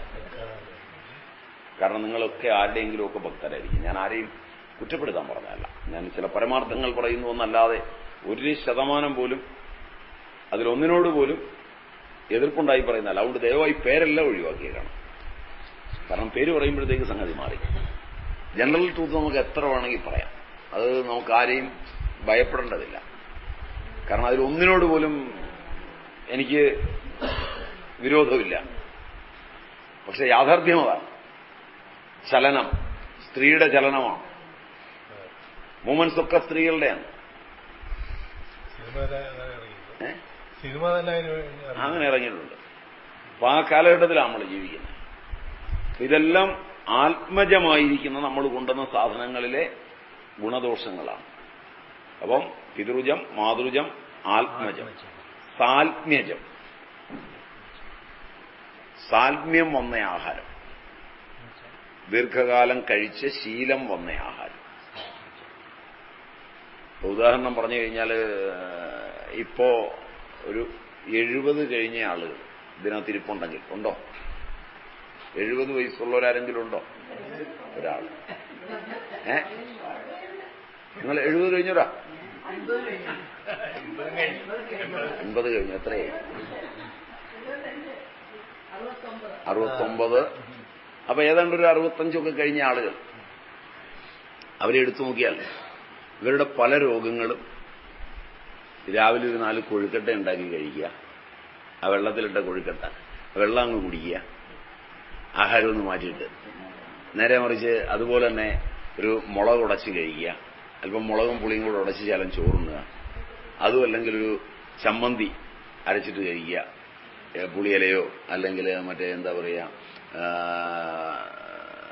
അമ്പഴത്തിന്റെ ഇലയോ അമ്പഴങ്ങയോ അങ്ങനെയുള്ള പുളിയും ഉപ്പും തേങ്ങയോ കൂടെ വെച്ചോ ഒക്കെ ഒരു ചമ്മന്തി അരച്ച് കഴിക്കുക. ഇതൊക്കെ ചെയ്തു കഴിഞ്ഞാൽ 2 ആഴ്ചയ്ക്കുള്ളിൽ സാധാരണഗതിയിൽ ഇവരെ അനുഭവിക്കുന്ന മേജർ രോഗങ്ങൾ ഉൾപ്പെടെ രോഗങ്ങൾ മാറുന്നതാണ്. കാരണം അവരുടെ കുട്ടിക്കാലത്ത് വർഷങ്ങളോളം സാൽമ്യം വന്ന ആഹാരമായതെല്ലാം. രാവിലെ കഞ്ഞി, ഉച്ചയ്ക്ക് ചോറ്, വൈകുന്നേരം കഞ്ഞി, അതും അല്ലെങ്കിൽ അതൊക്കെ ഈ മുളക് പൊട്ടിച്ചും പപ്പടം ചുട്ടും ഒരൽപ്പം പയറ് വേവിച്ചും ഒക്കെയാണ് കഴിഞ്ഞിരുന്നത്. ആ കാലഘട്ടങ്ങളിൽ ശീലം വന്ന് ശരീരം ദഹിപ്പിച്ച് അതിനുള്ള ദഹനരസങ്ങൾ ഉണ്ടാക്കി ശീലം വന്ന ആഹാരത്തെ പ്രായമായി, പൈസയൊക്കെയായി, പിള്ളേരൊക്കെ വിദ്യാഭ്യാസമുള്ളവരായി, വീട്ടിൽ സ്റ്റാൻഡേർഡായി, ഡൈനിങ് ടേബിളായി, ഇതൊക്കെ വന്നപ്പോഴേക്ക് ഇതൊക്കെ അങ്ങ് മാറി. പുറത്തുനിന്നുള്ള ടിൻ ഫുഡുകളായി. ഇതൊന്നും ദഹിപ്പിക്കുന്ന ശാരീരിക പ്രവർത്തനങ്ങൾക്ക് ശരീരത്തിൽ ശീലമില്ല, ജനിതകത്തിനകത്തുമില്ല. അപ്പോൾ വന്ന വൈകല്യമാണ് ഈ രോഗങ്ങളിൽ പലതും. ഇത് ശീലം കൊണ്ടുവന്നതാണ്. മാത്രമല്ല ഈ സാൽമ്യത്തിനകത്ത് ഒരുപാട് വിരുദ്ധാഹാരങ്ങളും ഇന്ന് പെട്ടിട്ടുണ്ട്. 18 തരം വൈരുദ്ധ്യങ്ങളുണ്ട് ആഹാരത്തിന്. അവയൊക്കെ ബ്രെയിനെ ബാധിക്കുന്നവയാണ്, മസിലിനെ ബാധിക്കുന്നവയാണ്, കിഡ്നിയെ ബാധിക്കുന്നവയാണ്, പാൻക്രിയാസിനെ ബാധിക്കുന്നവയാണ്, അവയൊക്കെ ലിവറിനെ ബാധിക്കുന്നവയാണ്. ഇപ്പൊ രാത്രിയിൽ തൈര് കൂട്ടുകയാണ്, തൈരും മീനും കൂടെ കൂട്ടുകയാണ്. അതെല്ലാം എവിടെയാണ് വൈരുദ്ധ്യം എന്ന് പറഞ്ഞാൽ എന്താണ്? വൈരുദ്ധ്യം എന്ന് പറഞ്ഞു കഴിഞ്ഞാൽ ചരകന്റെ നിയമപ്രകാരം വൈരുദ്ധ്യം എന്ന് പറയുമ്പോൾ പ്രാണനിലാണ് ആവരണം ഉണ്ടാകുന്നത്. പ്രാണൻ എന്ന് പറയുന്നത് ഓക്സിജനെ സംബന്ധിച്ചിടത്തോളം ഓരോ ഓക്സിജൻ O2 ആണ്. O2 എന്ന് പറയുന്നത് O2 ആയിട്ട് നിൽക്കുന്നത് അത് ദ്വന്ദ്വമായേ നിൽക്കുള്ളൂ, ദമ്പതികളായിട്ട് മാത്രമേ നിൽക്കുള്ളൂ. അങ്ങനെയുള്ള 2 ഓക്സിജന് ഒന്നായിട്ടങ്ങ് മാറും. ഇതിന് നെയ്സന്റ് ഓക്സിജൻ എന്ന് പറയും. ഇതിനൊരു കെമിസ്ട്രി ഉണ്ട്. ആ കെമിസ്ട്രിക്ക് പറയുന്ന പേര് ഓർഗാനിക് കെമിസ്ട്രി എന്നാണ് പറയുക. ഓർഗാനിക് കെമിസ്ട്രിയിലൊരു പാർട്ടുണ്ട് ഫ്രീ റാഡിക്കൽ കെമിസ്ട്രി. അപ്പോൾ ഫ്രീ റാഡിക്കൽ കെമിസ്ട്രി അനുസരിച്ച് ആ ഫ്രീ റാഡിക്കൽസ് ഫോം ചെയ്യും. അപ്പോൾ O2 ഓയായി മാറി. ഓയായിട്ട് മാറി അതിന് നിൽക്കാൻ പറ്റില്ല, പരക്കം പായാൻ തുടങ്ങും ശരീരത്തിൽ. പരക്കം പായുമ്പോൾ വേറൊരെണ്ണത്തിനെ മുട്ടേറ്റ് ചെയ്ത് പിടിക്കും. വേറൊരു O2വിൽ നിന്ന് റോ പിടിച്ചാൽ അത് ഓയായി മാറി. 4% വരെ ശരീരത്തിൽ താങ്ങും, 4% കൂടിയാൽ താങ്ങില്ല. ഇന്ന് കാണുന്ന അകാല വാർദ്ധക്യം, ഇന്ന് കാണുന്ന ആമവാദം, ഇന്ന് കാണുന്ന SLE സിസ്റ്റമിക് ലൂപ്പസ് എറിത്തീമറ്റോസിസ്, ഇന്ന് കാണുന്ന ക്യാൻസർ പൂർണ്ണമായും ഇതിന്റെ ഫലമാണ്. അപ്പൊ അത് നിൽക്കാനുള്ള എളുപ്പവഴി നമുക്ക് ശീലമുള്ളതും മര്യാദാമസൃണവുമായ ആഹാരം കഴിക്കുക. അങ്ങനെയുള്ള ആഹാരം കഴിക്കുമ്പോൾ നമ്മുടെ ബ്രെയിൻ, നമ്മുടെ കളർ, നമ്മുടെ സ്മൃതി ഇവയൊക്കെ നന്നായിരിക്കും. അത് ശീലം കൊണ്ടുവരുന്നതാണ്. അപ്പം പിതൃജം, മാതൃജം, ആത്മജം, സാൽമ്യജം, അന്നരസജം. അന്നരസജം എന്ന് പറയുന്നത് അമ്മ കഴിച്ച ആഹാരം ഗർഭകാലത്ത്, അതുപോലെ തന്നെ തുടർന്ന് നമ്മൾ ജനിച്ചു കഴിഞ്ഞ് കഴിച്ച ആഹാരം. അന്നം എന്ന് പറയുന്നതാണ് നമ്മളെ നിലനിർത്തുന്നത്. അന്നത്തിൽ നിന്നുണ്ടായി അന്നമായി നിലനിന്ന് മറ്റൊന്നിന് അന്നമായി തീരാനുള്ളതായത്. ശരീരം എന്ന് പറഞ്ഞാൽ ആകെ അന്നമാണ്, അല്ല വേറൊന്നും ഇതിനകത്തില്ല. ആകെ അന്നേ ഉള്ളൂ. അന്നം സൂക്ഷ്മാന്നമുണ്ട്. ഇപ്പൊ നിങ്ങളുടെ വീട്ടില് കുട്ടിക്കാലത്ത് നിങ്ങളെ കൊണ്ട് അച്ഛനുള്ള ചൂടുവെള്ളം ഉണ്ടാക്കി. അച്ഛന് കുളിക്കാനൊന്നും അല്ല നിങ്ങളെ കൊണ്ട് ചൂടുവെള്ളം തിളപ്പിക്കുന്നത്. വീട്ടില് നെല്ല് പുഴുങ്ങാനുണ്ടെങ്കിൽ ഒരു ചെമ്പ് പുറത്തെ അടുപ്പേ വെച്ചിട്ട് അതിനകത്ത് നെല്ല് വിട്ട് വെള്ളം ഒഴിച്ചിട്ട് നിങ്ങളോട് പറയും കരിയില വാരിക്കൊണ്ടൊന്ന് കത്തിക്കാൻ പറയും കുട്ടിക്കാലത്ത്. ഇതിൽ പ്രായം ചെന്നവരങ്ങനെ കത്തിച്ചിട്ടുണ്ടാവുമെന്നാണ് എന്റെ ധാരണ. കത്തിച്ചിട്ടുണ്ട്. ആ കത്തിക്കുന്ന സമയത്ത് നിങ്ങൾക്ക് വിശപ്പ് കുറയും. ആ കത്തിക്കുന്ന സമയത്ത് നിങ്ങൾക്ക് ആരോഗ്യം കൂടും. നിങ്ങളന്ന് അധികം ആഹാരം കഴിച്ചിട്ടല്ല സ്കൂളിൽ പോയത്. പക്ഷെ അത് കത്തിക്കുമ്പോൾ നിങ്ങൾ ചെറുപ്പത്തിലെ ഒരു കാര്യം മനസ്സിലാവും, ആ പുകയടിച്ചു കഴിഞ്ഞാൽ പിന്നെ ആഹാരം കഴിക്കാൻ പറ്റില്ല. അപ്പൊ പ്ലാവില, മാവില മുതലായവയൊക്കെ അടിച്ചു കൂട്ടുമ്പോൾ മാങ്ങയും തേങ്ങയും പ്ലാവും ഒക്കെ അടങ്ങുന്ന മടലും ഒക്കെ കത്തിക്കുമ്പോൾ അതിനകത്തുള്ളതായ ആ കായായിത്തീരാനുള്ള സാധനത്തിനുള്ളൊരു ആഹാരം പാചകം ചെയ്തു വെച്ചതാണ് അവിടെ കത്തി ഹവിസായി വരുന്നത്. അത് നിങ്ങളുടെ ഇന്ദ്രിയങ്ങൾക്കുള്ള ആഹാരമായി, ഇന്ദ്രിയാധിദേവതകൾ സംതൃപ്തരായി. അങ്ങനൊരു അന്നം നിങ്ങളിലേക്ക് ചെല്ലുമ്പോൾ അത് നാനോ തലത്തിലുള്ള അന്നമായി, നാനോ കാർബൺ ട്യൂബുകളാണ് ചെല്ലുന്നത്. ആ സാധനം അകത്തേക്ക് ചെല്ലുമ്പോൾ സംതൃപ്തിയായി. അതുകൊണ്ടാണ് അടുക്കളയിൽ പണിത സ്ത്രീകൾ ആഹാരം കഴിച്ചിട്ടല്ല ആരോഗ്യത്തോടുകൂടി ഇരുന്നത്. അടുക്കളയിൽ ശരിക്ക് തീ കത്തിച്ച് പണിയെടുക്കുന്ന ഒരു സ്ത്രീക്ക് ആഹാരം ആവശ്യമില്ല. അവളാണ് ആദ്യ ആഹാരം കഴിക്കുന്നത്. അത് സൂക്ഷ്മമായ അന്നമാണ്. അതുകൊണ്ട് അവൾക്ക് 100 പറ നെല്ല് വാരി അങ്ങോട്ട് ഇടാൻ, പത്താഴത്തിലേക്ക് ഇടാൻ അരമണിക്കൂർ മതി. നേരെ പിള്ളേർക്ക് പറ്റുകയില്ല. ഈ തിന്നുപിടിച്ച പിള്ളേർക്കൊന്നും പറ്റൂല. അപ്പോൾ ഈ രീതിയിൽ വരുന്നത് അന്നരസജത്തിൽ നിന്നാണ്. അപ്പോൾ അന്നരസജം, ആത്മജം, സാത്മ്യജം, മാതൃജം, പിതൃജം ഇവയുടെ അടിസ്ഥാനത്തിൽ രൂപാന്തരപ്പെട്ടു വരുന്ന ആഹാരങ്ങളാലും അതിന്റെ വൈകാരികതയാലും ചില ഗുണങ്ങൾ നമ്മളിൽ ഉണ്ടാവും. നമ്മളുടെ ദേശം, കാലം ഇവയെല്ലാം ചേർന്ന് ചില ഗുണങ്ങൾ നമ്മളിൽ ഉണ്ടാവും. അത് ജന്മഗുണമെന്ന് പറയും, നൈസർഗികമാണത്. അതിന്റെ കൂടെ നമ്മൾ വന്ന് വീണിരിക്കുന്ന സ്ഥലത്ത് നമുക്ക് കിട്ടിയ തൊഴിലും ഉണ്ടാവും. ഇത് രണ്ടും കൂടെ ചേരുമ്പോഴാണ് സ്വധർമ്മം അറിയുന്നത്. ക്ലിയർ?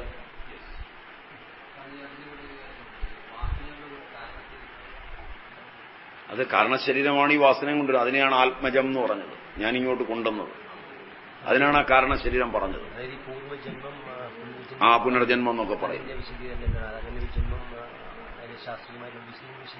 എനിക്ക് ചോദ്യം മനസ്സിലായില്ല. പുനർജന്മം ഉണ്ടോന്നാണെങ്കിൽ ഇതിന് സംശയത്തിന് യാതൊരു അവകാശമില്ല. എന്താ കാരണം എന്ന് വെച്ചാൽ സോണിയാഗാന്ധി ഏതൊക്കെ ബാങ്കിൽ പണം ഇടുന്നു?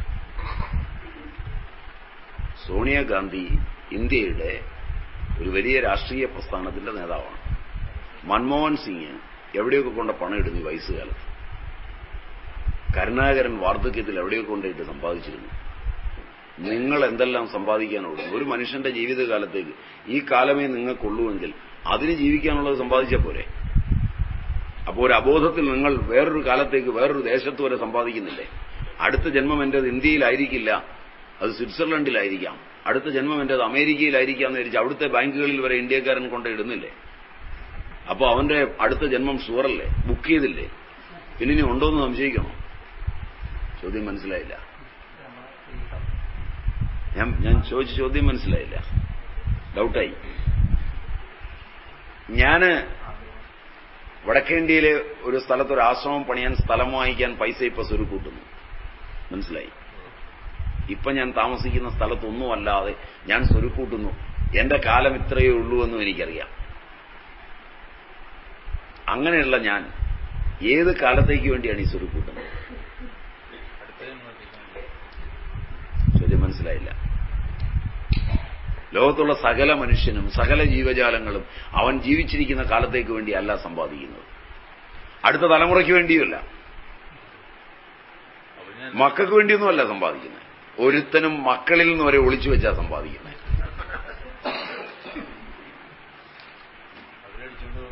അപ്പൊ പിന്നെ എന്തിനു സംശയിക്കണം പുനർജന്മം ഉണ്ടോന്ന്? പുനർജന്മം ഷുവറല്ലേ? കാരണം അടുത്ത ജന്മം ബുക്ക് ചെയ്ത് വെച്ച് വന്നിട്ടാണ് ചോദിക്കുന്നത് പുനർജന്മം ഉണ്ടോ. അടുത്ത ജന്മം എത്രയോ സ്ഥലത്ത് ബുക്ക് ചെയ്തിരിക്കുന്നു. അതില്ലെന്നും ഉണ്ടെന്നും വിശ്വസിക്കുന്നത് വേറെ കാര്യം. ഞാൻ വിശ്വസിക്കുന്നില്ല പുനർജന്മം ഉണ്ടെന്ന്. റൈറ്റ്, വിശ്വസിക്കണ്ട. ഞാൻ വിശ്വസിക്കുന്നു പുനർജന്മം ഉണ്ടെന്ന്. വിശ്വസിച്ചോളൂ. രണ്ടിനോടുമല്ല ബന്ധം. പുനർജന്മം ബുക്ക് ചെയ്യുന്നു എല്ലാ മനുഷ്യനും. മാത്രവുമല്ല, പ്രകൃതിയിൽ ഏത് മനുഷ്യനെ നോക്കിയാലും അവന് അവന്റെ അച്ഛനമ്മമാരിലോ അവൻ ജനിച്ച അന്തരീക്ഷത്തിലോ അവൻ പഠിച്ചു വളർന്ന സ്വന്തം ശേഷിയിലോ കാണാത്ത ഒട്ടേറെ പ്രതിഭാസങ്ങൾ അവനിൽ കാണുന്നു നൈസർഗികമായി. 7 വയസ്സുള്ള കുട്ടി പാടുന്നു. 8 വയസ്സ് മഹാദേവൻ, 8 വയസ്സ് മഹാദേവൻ ഗംഭീരമായി പാടുന്നു. പാടുമ്പോ ദക്ഷിണാമൂർത്തി പറയുന്നു, മഹാദേവ, ഞാൻ വളരെ വിഷമം, നമുക്ക് മാർക്കിടാൻ. എന്റെ ഈ പ്രായത്തിൽ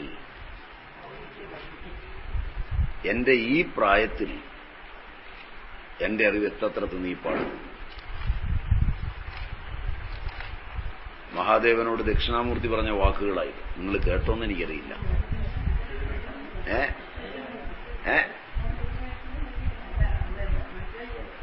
മഹാദേവനോട് 8 വയസ്സുള്ള മഹാദേവനോട് ദക്ഷിണാമൂർത്തി ജഡ്ജായിരുന്നു കൊണ്ട് പറഞ്ഞ വാക്കുകളാണ്. നിങ്ങൾ കേട്ടോന്ന് എനിക്കറിയില്ല. അമൃത ചാനൽ. സമ്മാനം മഹാദേവനൊന്നും ആയിരുന്നില്ല. അവൻ 8 വയസ്സേ ഉള്ളൂ. അവൻ ആ 8 വയസ്സിൽ രാഗമാലിക ആലപിക്കുമ്പോൾ ഇത്രയും വയസ്സായ ദക്ഷിണാമൂർത്തി അത്ഭുതപ്പെടുന്നു. അപ്പൊ ഏത് കാലത്ത് പഠിച്ചതാണ്? അല്ല, അവനെങ്ങനെ പഠിക്കാനാണ്? വാസന പൂർവ്വജന്മം എന്ന് ചേർത്താൽ പിന്നെ ജന്മമുണ്ടോന്ന് സംശയിക്കുന്നു.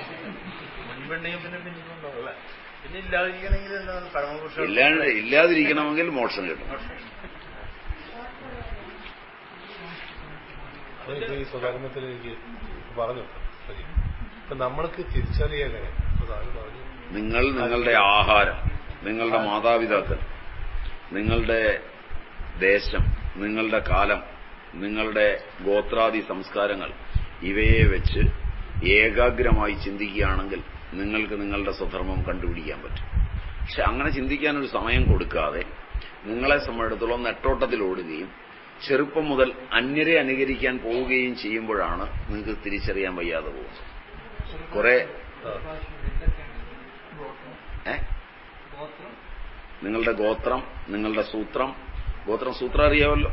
നിങ്ങളുടെ ഗോത്രം, സൂത്രം, നിങ്ങളുടെ മാതാപിതാക്കൾ, അവരുടെ കർമ്മപദ്ധതികൾ, അതുപോലെ തന്നെ നിങ്ങൾ പെട്ടിരിക്കുന്ന ദേശം, അതേപോലെ തന്നെ നിങ്ങൾ കഴിച്ച ആഹാരം, ഇവയുടെയൊക്കെ അടിസ്ഥാനത്തിൽ നിങ്ങൾ അല്പനേരം ഏകാഗ്രമായിരുന്നാൽ നിങ്ങളുടെ സ്വധർമ്മം നിങ്ങൾക്ക് കണ്ടുപിടിക്കുകയും അത് ആനന്ദപ്രദമായി ചെയ്യുകയും ചെയ്യാം.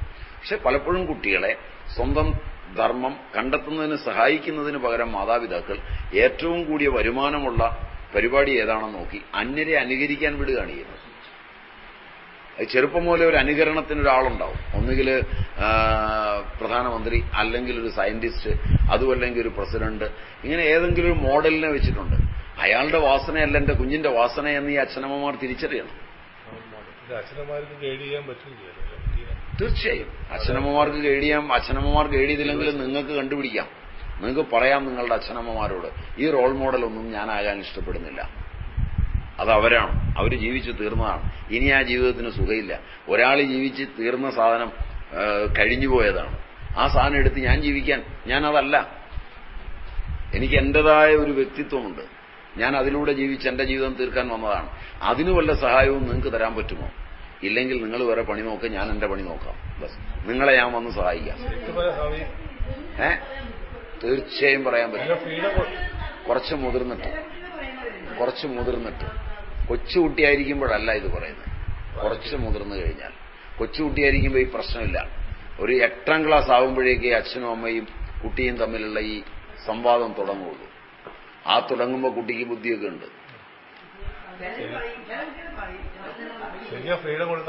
ഫ്രീഡം കൊടുക്കാണ്ടല്ല, വളരെ ഭംഗിയായി പറയേണ്ടതാണ്. എനിക്ക് റോൾ മോഡലൊന്നും ആകാൻ പറ്റില്ല. അതിലൊരു സന്യാസി പോയി, നാളെ രാവിലെ അയാളെ പോലെ ആകണം. മറ്റന്നാൾ രാവിലെ ഒരു അധ്യാപകനെ കണ്ടു, അതുപോലെയാണ് എന്റെ കുഞ്ഞ്. ആനപ്പുറത്ത് കയറുന്ന ഒരുത്തനെ കണ്ടു, അങ്ങനെയാണ് കുഞ്ഞ്. ഇതെല്ലാം കൂടെ ആകാൻ പറ്റുമോ? ആകണം. അതൊന്നും നടക്കുന്ന കാര്യമില്ല. മാർക്കല്ല ജീവിതം എന്ന് വളരെ വ്യക്തമായി പറയാൻ കുട്ടിയെ പരിശീലിപ്പിക്കാം സൊസൈറ്റി. അല്ല, അച്ഛനമ്മമാരല്ല, പുറത്തുള്ളവർക്ക് ധാരാളം ചെയ്യാം. കുട്ടികൾ പെട്ടെന്ന് മാറുന്നതാണ്. ഞാൻ കേരളത്തിൽ ഒരുപാട് സ്കൂളുകളിൽ പോയി ക്ലാസ് എടുത്തിട്ടുണ്ട്, ഇപ്പോഴും എടുക്കാറുണ്ട്. കുട്ടികൾക്ക് വേണ്ടി വാല്യൂ ബേസ്ഡ് എഡ്യൂക്കേഷനിൽ ഒരുപാട് ക്ലാസ് എടുക്കുന്നുണ്ട്. അവിടെയൊക്കെ കുട്ടികളുമായിട്ട് നല്ലപോലെ സംവദിക്കുന്നുണ്ട്, കോളേജ് കുട്ടികളുമായിട്ട് സംവദിക്കുന്നുണ്ട്. അതൊക്കെ അറിയാവുന്നതുകൊണ്ട് പറഞ്ഞതാണ്. കാരണം അവരുമായിട്ട് സംവദിക്കുമ്പോൾ കൃത്യമായിട്ടറിയാം അവർ തകരുകയാണ് ചെയ്യുന്നത്. അച്ഛനമ്മമാരുടെ ഈ പണി കൊണ്ടും അധ്യാപകരുടെ പണി കൊണ്ടും ഒക്കെ അവർ തകരുകയാണ് ചെയ്യുന്നത്. മാത്രമല്ല പലപ്പോഴും കുട്ടികൾ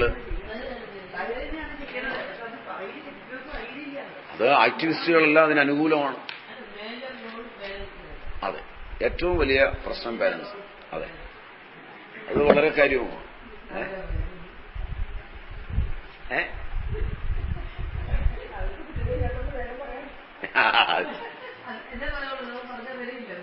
അല്ല, അങ്ങനെയില്ല. കാരണം സ്വാമി ഇങ്ങനെ പറഞ്ഞ സ്വാമിമാർക്ക് കുട്ടികളൊന്നുമില്ല, അവർക്ക് ഫാമിലി എന്നോട് പറയില്ല, അങ്ങനെ സ്വാമി എന്നോട് പറയില്ല. എന്നോട് ഇതുവരെ പറഞ്ഞിട്ടില്ല, ഒരു രക്ഷകർത്താവും പറഞ്ഞിട്ടില്ല, ഒരു അധ്യാപകനും പറഞ്ഞിട്ടില്ല. ഞാൻ എല്ലാ കോളേജിലും സ്കൂളിലും ഒക്കെ പോയി, നെഹ്റു കോളേജ്, തന്നെ പയ്യന്നൂർ കോളേജ്, ഇവിടെയൊക്കെ കോളേജുകളിൽ പോയി ക്ലാസ് എടുത്തിട്ടുണ്ട്, സ്കൂളുകളിൽ പോയി ക്ലാസ് എടുത്തിട്ടുണ്ട്. PSV ഇൻസ്റ്റിറ്റ്യൂട്ട് അല്ലേ, ആ സ്കൂളിൽ പോയി ക്ലാസ് എടുത്തിട്ടുണ്ട്. ഇപ്പൊ ഇവിടെ അഭയത്തിൽ എടുക്കുന്നുണ്ട്. കഞ്ഞിക്കുഴി സ്കൂളിൽ പോയി ക്ലാസ് എടുത്തിട്ടുണ്ട്. കഞ്ഞിക്കുഴിയിൽ 2 സെഷൻ പോയി എടുത്തിട്ടുണ്ട്. ഇപ്പൊ ഈ അടുത്ത വെള്ളിയാഴ്ച കടങ്ങന്നൂർ വിജയാനന്ദാശ്രമത്തിന്റെ സ്കൂളിൽ 2 ക്ലാസ് നേരത്തെ എടുത്തെടുത്ത് ഇപ്പൊ ഒരെണ്ണം വരാൻ പോവാം. കുമാരമംഗലം സ്കൂളിൽ എടുത്തിട്ടുണ്ട്. ഞാൻ അവിടെയൊക്കെ പോയി ക്ലാസ് എടുത്തിട്ടുണ്ട്. രക്ഷകർത്താക്കളോടിരിപ്പുണ്ട്, അധ്യാപകരോടിരിപ്പുണ്ട്, എല്ലാവരെയും വിളിച്ചു കൂട്ടിയിട്ടാ. പേരന്റ്സ് ടീച്ചേഴ്സ് ഫുൾ ഡേ ആണ്. പേരന്റ് ടീച്ചേഴ്സ് അസോസിയേഷൻ രാവിലെ തുടങ്ങുന്ന ക്ലാസ്സാണ്, വൈകുന്നവരെ എടുത്തിട്ടുണ്ട്. പേരന്റ് ടീച്ചേഴ്സ് അസോസിയേഷനും ഒക്കെ ഇരിക്കുക എടുത്തിരിക്കുന്നത്. എന്നോട് തിരിച്ച് ഒരു രക്ഷകർത്താവും മറുപടി പറയാനില്ല. സംശയങ്ങൾ ചോദിച്ചിട്ടുണ്ട്, അതിനൊക്കെ ശരിയായ അളവിൽ മറുപടിയും പറഞ്ഞു കൊടുത്തിട്ടുണ്ട്, അല്പം പോലും ചൂടാകാതെ. അതുകൊണ്ടത് പറയേണ്ട പോലെ പറയണം എന്നുള്ളത് ആവശ്യം. എന്നോട് ചോദിച്ചില്ല, അതിന് തനിക്ക് കൊച്ചുണ്ടോടും ഒന്നും ആരും ചോദിച്ചില്ല.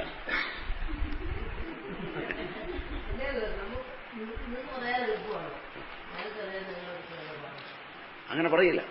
ഞാൻ വളരെ കൃത്യമായി പറഞ്ഞു കൊടുക്കുന്നിടത്ത് ആദ്യം അവരെ കൊണ്ടുവന്ന് ഒരൊറ്റ വാതിലേ ഞാൻ തുറന്നിടാറുള്ളൂ. രണ്ടാമൊരു വാതിലില്ല അവർക്ക് ഇറങ്ങി വരാൻ.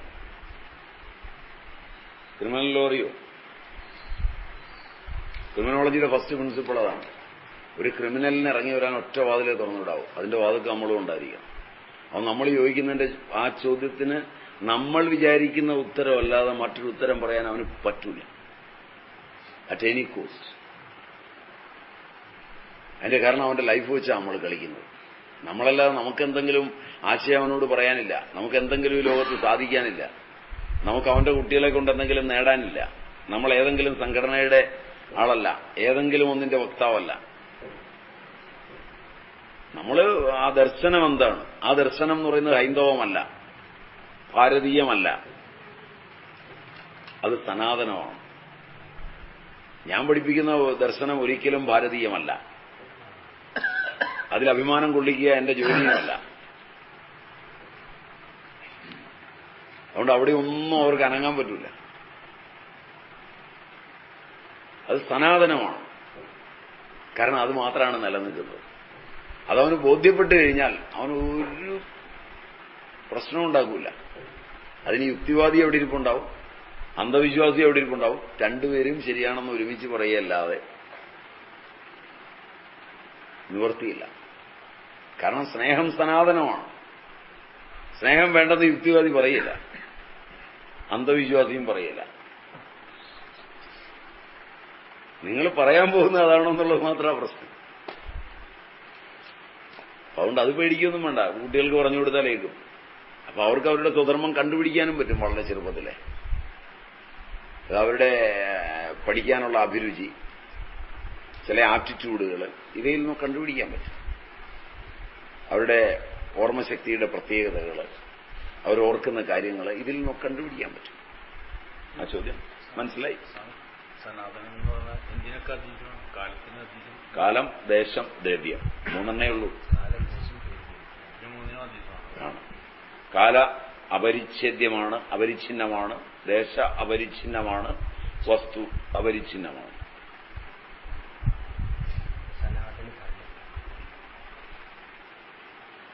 പിന്നെ എന്ന് തുടങ്ങിയല്ലെങ്കിൽ എന്ന് ഒന്നുമില്ല. ഇതിന്റെ ആവശ്യമില്ല, കാരണം അങ്ങനൊന്നും ഇല്ല. എപ്പോഴും നടന്നുകൊണ്ടിരിക്കുന്ന ഒരു സാധനത്തിന് തുടക്കം കൊടുക്കുകയൊന്നുമില്ല. ഒരു വട്ടം വരച്ചു കഴിഞ്ഞിട്ട് അതിന്റെ ആരംഭ ബിന്ദു തന്നെയാണ് അതിന്റെ അവസാന ബിന്ദു.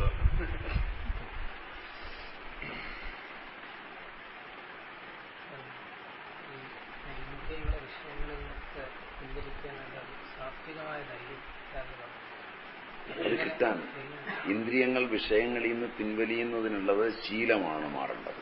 ആദ്യം ഒരു അല്പ അഡ്വഞ്ചർ വേണ്ടി വരും. അതായത് സെൽഫില്ലാത്ത വണ്ടി ഉന്തി സ്റ്റാർട്ടാക്കുന്ന പോലെ നമുക്കൊരല്പം ധൈര്യം വേണം. അതിന് ചെയ്യേണ്ടതെന്ന് വെച്ചാൽ ഇന്ദ്രിയങ്ങൾക്ക് അഭിമുഖമായൊരു വിഷയം വന്നാൽ നമ്മൾ ആദ്യം അതിനെ ഒന്ന് അപഗ്രഥിച്ചാൽ മതി.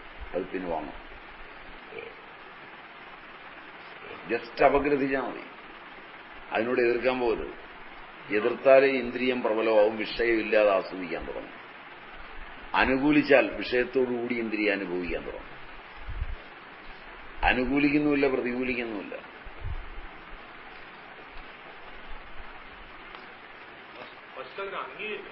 അതും യോ ഹേ സോ ഹേ എന്നാണ് അതിന് പറയുന്നത്. എങ്ങനെയോ അങ്ങനെ, യാഥാ തഥ്യതോ അർത്ഥാൻ. അങ്ങനെ ഒരു മെന്റൽ സ്റ്റേറ്റ് ആദ്യം ഉണ്ടാക്കിയെടുക്കണം. അതിനൊരു അല്പം അഡ്വഞ്ചർ വേണം.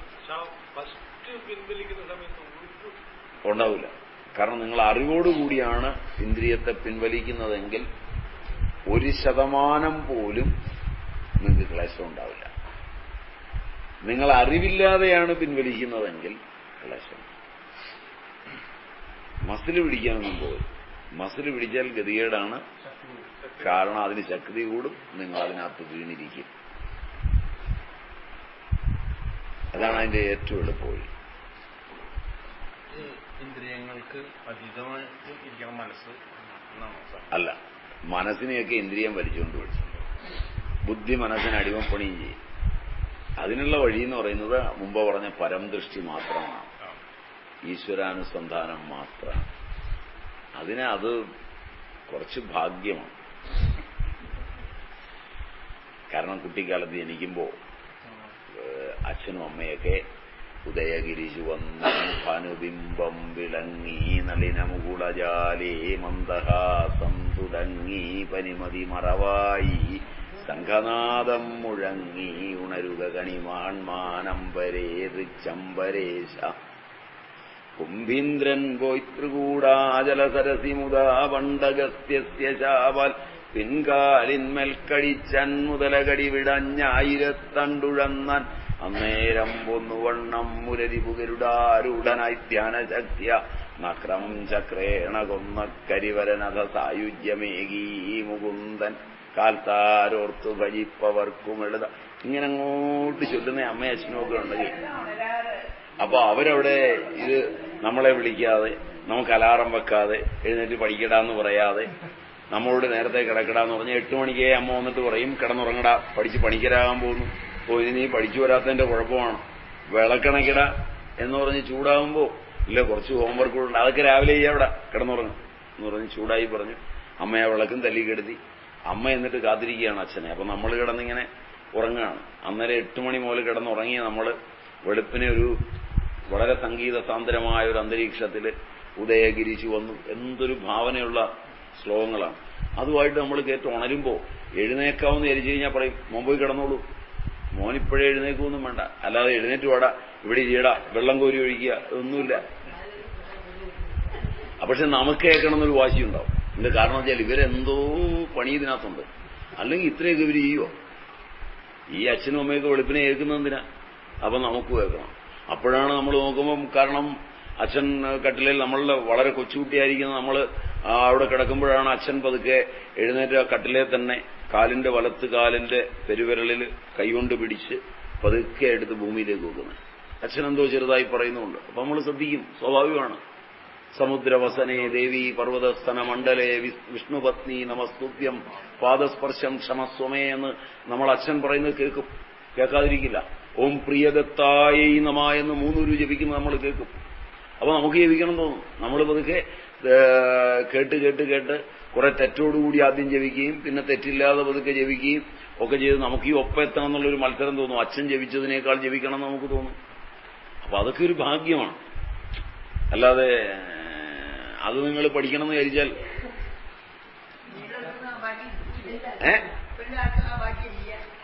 അതൊരു മഹാഭാഗ്യമാണ്. അതിന് വേറെ വാക്കില്ല. അത് കുട്ടിക്കാലത്ത് അച്ഛനും അമ്മയും കാണിക്കുന്നത് കണ്ട് അങ്ങനെ ആ ഒരു അന്തരീക്ഷത്തിൽ വളർന്ന് രാവിലെ കേൾക്കുന്ന അച്ഛൻ കയ്യിലേക്ക് നോക്കിയിട്ട് കരാഗ്രേ വസതേ ലക്ഷ്മിയും കരമധ്യേ സരസ്വതിയും കരേമൂലേ സദാ ഗൗരിയും പ്രഭാതേ കരദർശനം എന്ന് ചൊല്ലുകയാണ്. അപ്പൊ നമുക്കറിയാം കാരണം എന്തുകൊണ്ടാണ് ഇത് കരാഗ്രത്തിൽ ലക്ഷ്മി, കരമൂലത്തിൽ കരമധ്യത്തിൽ സരസ്വതി, കരമൂലത്തിൽ ഗൗരി. എന്തുകൊണ്ടാണ് ഇത് ഗോവിന്ദനാകാത്തത്? കാരണം രണ്ട് സ്ത്രൈണ ദേവതകളെ സങ്കല്പിച്ചിട്ട് മൂന്നാമതൊരു പൗരുഷ ദേവതയെ സങ്കല്പിക്കാൻ പോലും ആവില്ല. അപ്പൊ ഇത് ഏതെങ്കിലും സംഘടന പഠിപ്പിച്ചാൽ പെട്ടെന്ന് പഠിക്കാനാവില്ല. അപ്പൊ ഇതിനൊരു പാരമ്പര്യമുണ്ട്, അതിനൊരു മര്യാദയുണ്ട്. ആ പാരമ്പര്യത്തിൽ ഊന്നി അത് അടിസ്ഥാനം മുതൽ പഠിച്ച് അങ്ങനെ പോകാൻ കഴിഞ്ഞാൽ ഇത് വളരെ എളുപ്പമാണ്. പറ്റിയില്ല, വയസ്സായി, സാരമില്ല, ശൈശവമാണെന്ന് വിചാരിക്കുക. ഇപ്പൊ ആരിൽ നിന്നെങ്കിലും കേട്ടു ഒരു ശൈശവ സഹജമായ നിഷ്കളങ്കതയിൽ കേൾക്കുക. പക്ഷെ അതിന്റെ യുക്തിയൊക്കെ ചോദിച്ചു കഴിയുമ്പോഴത്തേക്കാണ് ഇതിനെ പഠിക്കാൻ പറ്റാതെ വരുന്നത്. അതാണ് ഈ അബോധ പ്രബോധനം കടന്നില്ലാത്തത്. യുക്തി ചോദിച്ചാൽ ഞാൻ യുക്തി പറഞ്ഞുതരും. കാരണം എനിക്ക് നിലനിൽക്കാൻ ഏത് സാധനത്തിനും യുക്തി ഉണ്ടാക്കേണ്ടത് എന്റെ ആവശ്യമാണ്, എന്നെ വെട്ടാതിരിക്കാൻ. അതൊക്കെ എന്റെ അച്ഛനമ്മമാരെ ഞാൻ സ്മരിക്കുമ്പോൾ എനിക്ക് ഇവനെ വെട്ടാനുള്ളതൊക്കെ അന്നേരം തോന്നും. അന്നേരം ഞാൻ പറയും. പിന്നെ ഒരിക്കൽ ചോദിച്ചാൽ അന്നേരം അതൊന്നും ആയിരിക്കില്ല പറയുന്നത്. കാരണം ഇവനെ വെട്ടാനുള്ള യുക്തിക്ക് മാറാം, പക്ഷെ എന്റെ മിത്തിന് മാറാനാവില്ല. ക്ലിയറായോന്നറിയില്ല. യുക്തിയൊക്കെ പറയുന്നിടത്ത് എനിക്ക് യാതൊരു കണ്ടീഷനും ഇല്ല. ഇപ്പം പുനർജന്മം ഉണ്ടോയെന്ന് ചോദിച്ചാൽ ഇപ്പൊ ഇന്ന് പറഞ്ഞ സാധനമായിരിക്കില്ല ഒരു 7 കൊല്ലം മുമ്പ് ഇതിൽ യുക്തി ചോദിച്ചപ്പോൾ പറഞ്ഞിട്ടുണ്ടാവുക. അന്നേരം വേറെ ചില ക്ലാസിക്കൽ എക്സാമ്പിൾസ് ഒക്കെ ആയിരിക്കും പറഞ്ഞിരിക്കുന്നത്.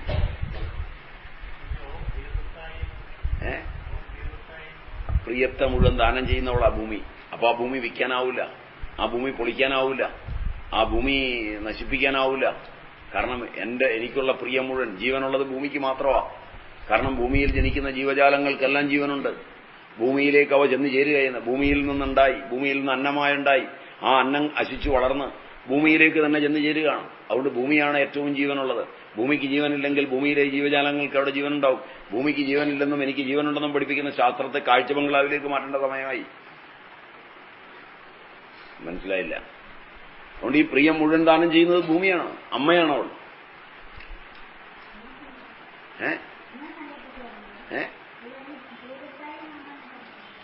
സങ്കല്പമല്ലിത്, ഇത് യാഥാർത്ഥ്യമാണ്. കാരണം ഈ ഭൂമി ആണ് വേണ്ടതെല്ലാം തരുന്നത്, അല്ല വേറെ എന്തോ നമുക്ക് കൊണ്ട് തരുന്നത്. അതുകൊണ്ടാണ് അന്നം ബ്രഹ്മേതി വ്യജാനാത്, അന്നം ന നിന്ദ്യ തദ്വ്രതം, അന്നം ന പരിചക്ഷ്യത, അന്നം ബഹുകുർവീത. ഇതൊക്കെ അതുകൊണ്ട് വന്നതാണ്.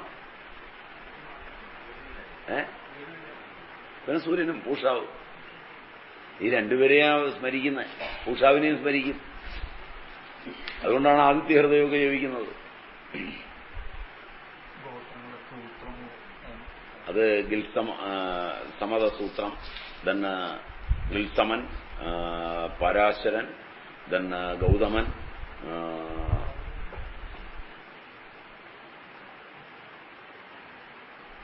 ഇവരുടെയൊക്കെ സൂത്രങ്ങളുണ്ട് ഓരോ ഗോത്രത്തിനു വേണ്ടി.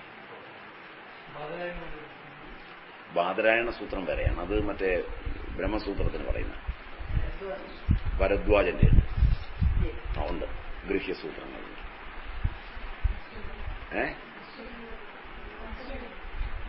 കശ്യപന്റെ ഗോത്രമുണ്ട്, സൂത്രമില്ല. സൂത്രം വേറെയാണ്, അതിനുപയോഗിക്കുന്ന സൂത്രം വേറെയാണ്. ഭാർഗവന്റെ ഉണ്ട്,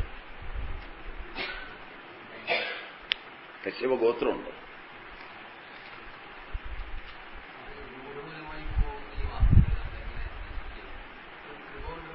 നിങ്ങളെ സംബന്ധിച്ചിടത്തോളം നിങ്ങൾക്ക് വാസനകൾ അറ്റുപോകണമെന്ന് തോന്നിയാൽ അവ പ്രബലങ്ങളായി തീർന്നവയാണെങ്കിൽ അത് കർമ്മം ചെയ്തങ്ങ് തീരും. നിർഭയമായി കർമ്മം ചെയ്താൽ അതങ്ങ് തീരും. നിർഭയമായി ചെയ്യണം. അതിനുള്ള സമകാലീന നിയമങ്ങളെ നേരിടാൻ തയ്യാറാവണം. പ്രബലമാണ്, കക്കാനുള്ള വാസന പ്രബലമാണ്, കക്കണം. യാതൊരു ശങ്കയും വേണ്ട. നേരെ അകത്തു പോകണം, സന്തോഷത്തോടെ 2 ദിവസം കിടക്കണം.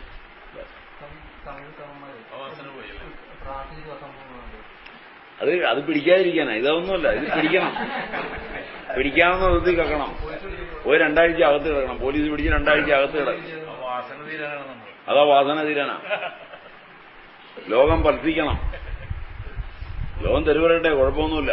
ലോകം തെരുവറയിലെന്ന് വിചാരിച്ചൊന്നും ഇരിക്കരുത്. ലോകത്തിന്റെ തെറി കേൾക്കണം. കാരണം ഇത് നമ്മുടെ വാസനയാണ്. ആ വാസന തീർന്നേ പറ്റുള്ളൂ. അല്ലാതെ എന്താ വഴിയന്? വാസനയ്ക്ക് വേറെ വഴിയൊന്നുമില്ല. വാസനയ്ക്ക് കക്കാനുള്ള വാസന പ്രബലമായി. ഇതാണ് സ്വാമി എടുക്കുക പഠിക്കാൻ ഒരുത്തിനെ കൊണ്ടുവന്നു. സ്വാമി ചോദിച്ചു എന്തിനാ കൊണ്ടുവന്ന്? പഠിക്കാനാണ്. സ്വാമി അവൻ നന്നാകാൻ വേണ്ടി കൊണ്ടുവന്നു. അതെനിക്കറിയില്ല. എനിക്ക് ഒരു കാര്യം അറിയാം, എന്റെ കൂടെ കൂടിയാൽ അവൻ കള്ളനാണെങ്കിൽ അവൻ ഏറ്റവും നല്ല കള്ളനായിരുന്നു. അവൻ ധർമ്മിഷ്ഠനാണെങ്കിൽ ഏറ്റവും നല്ല ധർമ്മിഷ്ഠനാണ്. അവന്റെ വാസന എന്റെ സാമീപ്യം കൊണ്ട് തന്നെ പോഷിപ്പിക്കപ്പെടും. ശങ്ക വേണ്ട.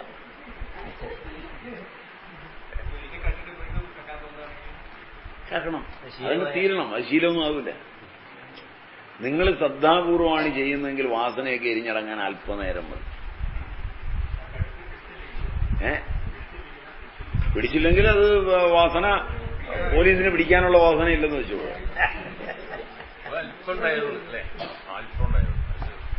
എന്തുവാ കട്ടോല്ലോ?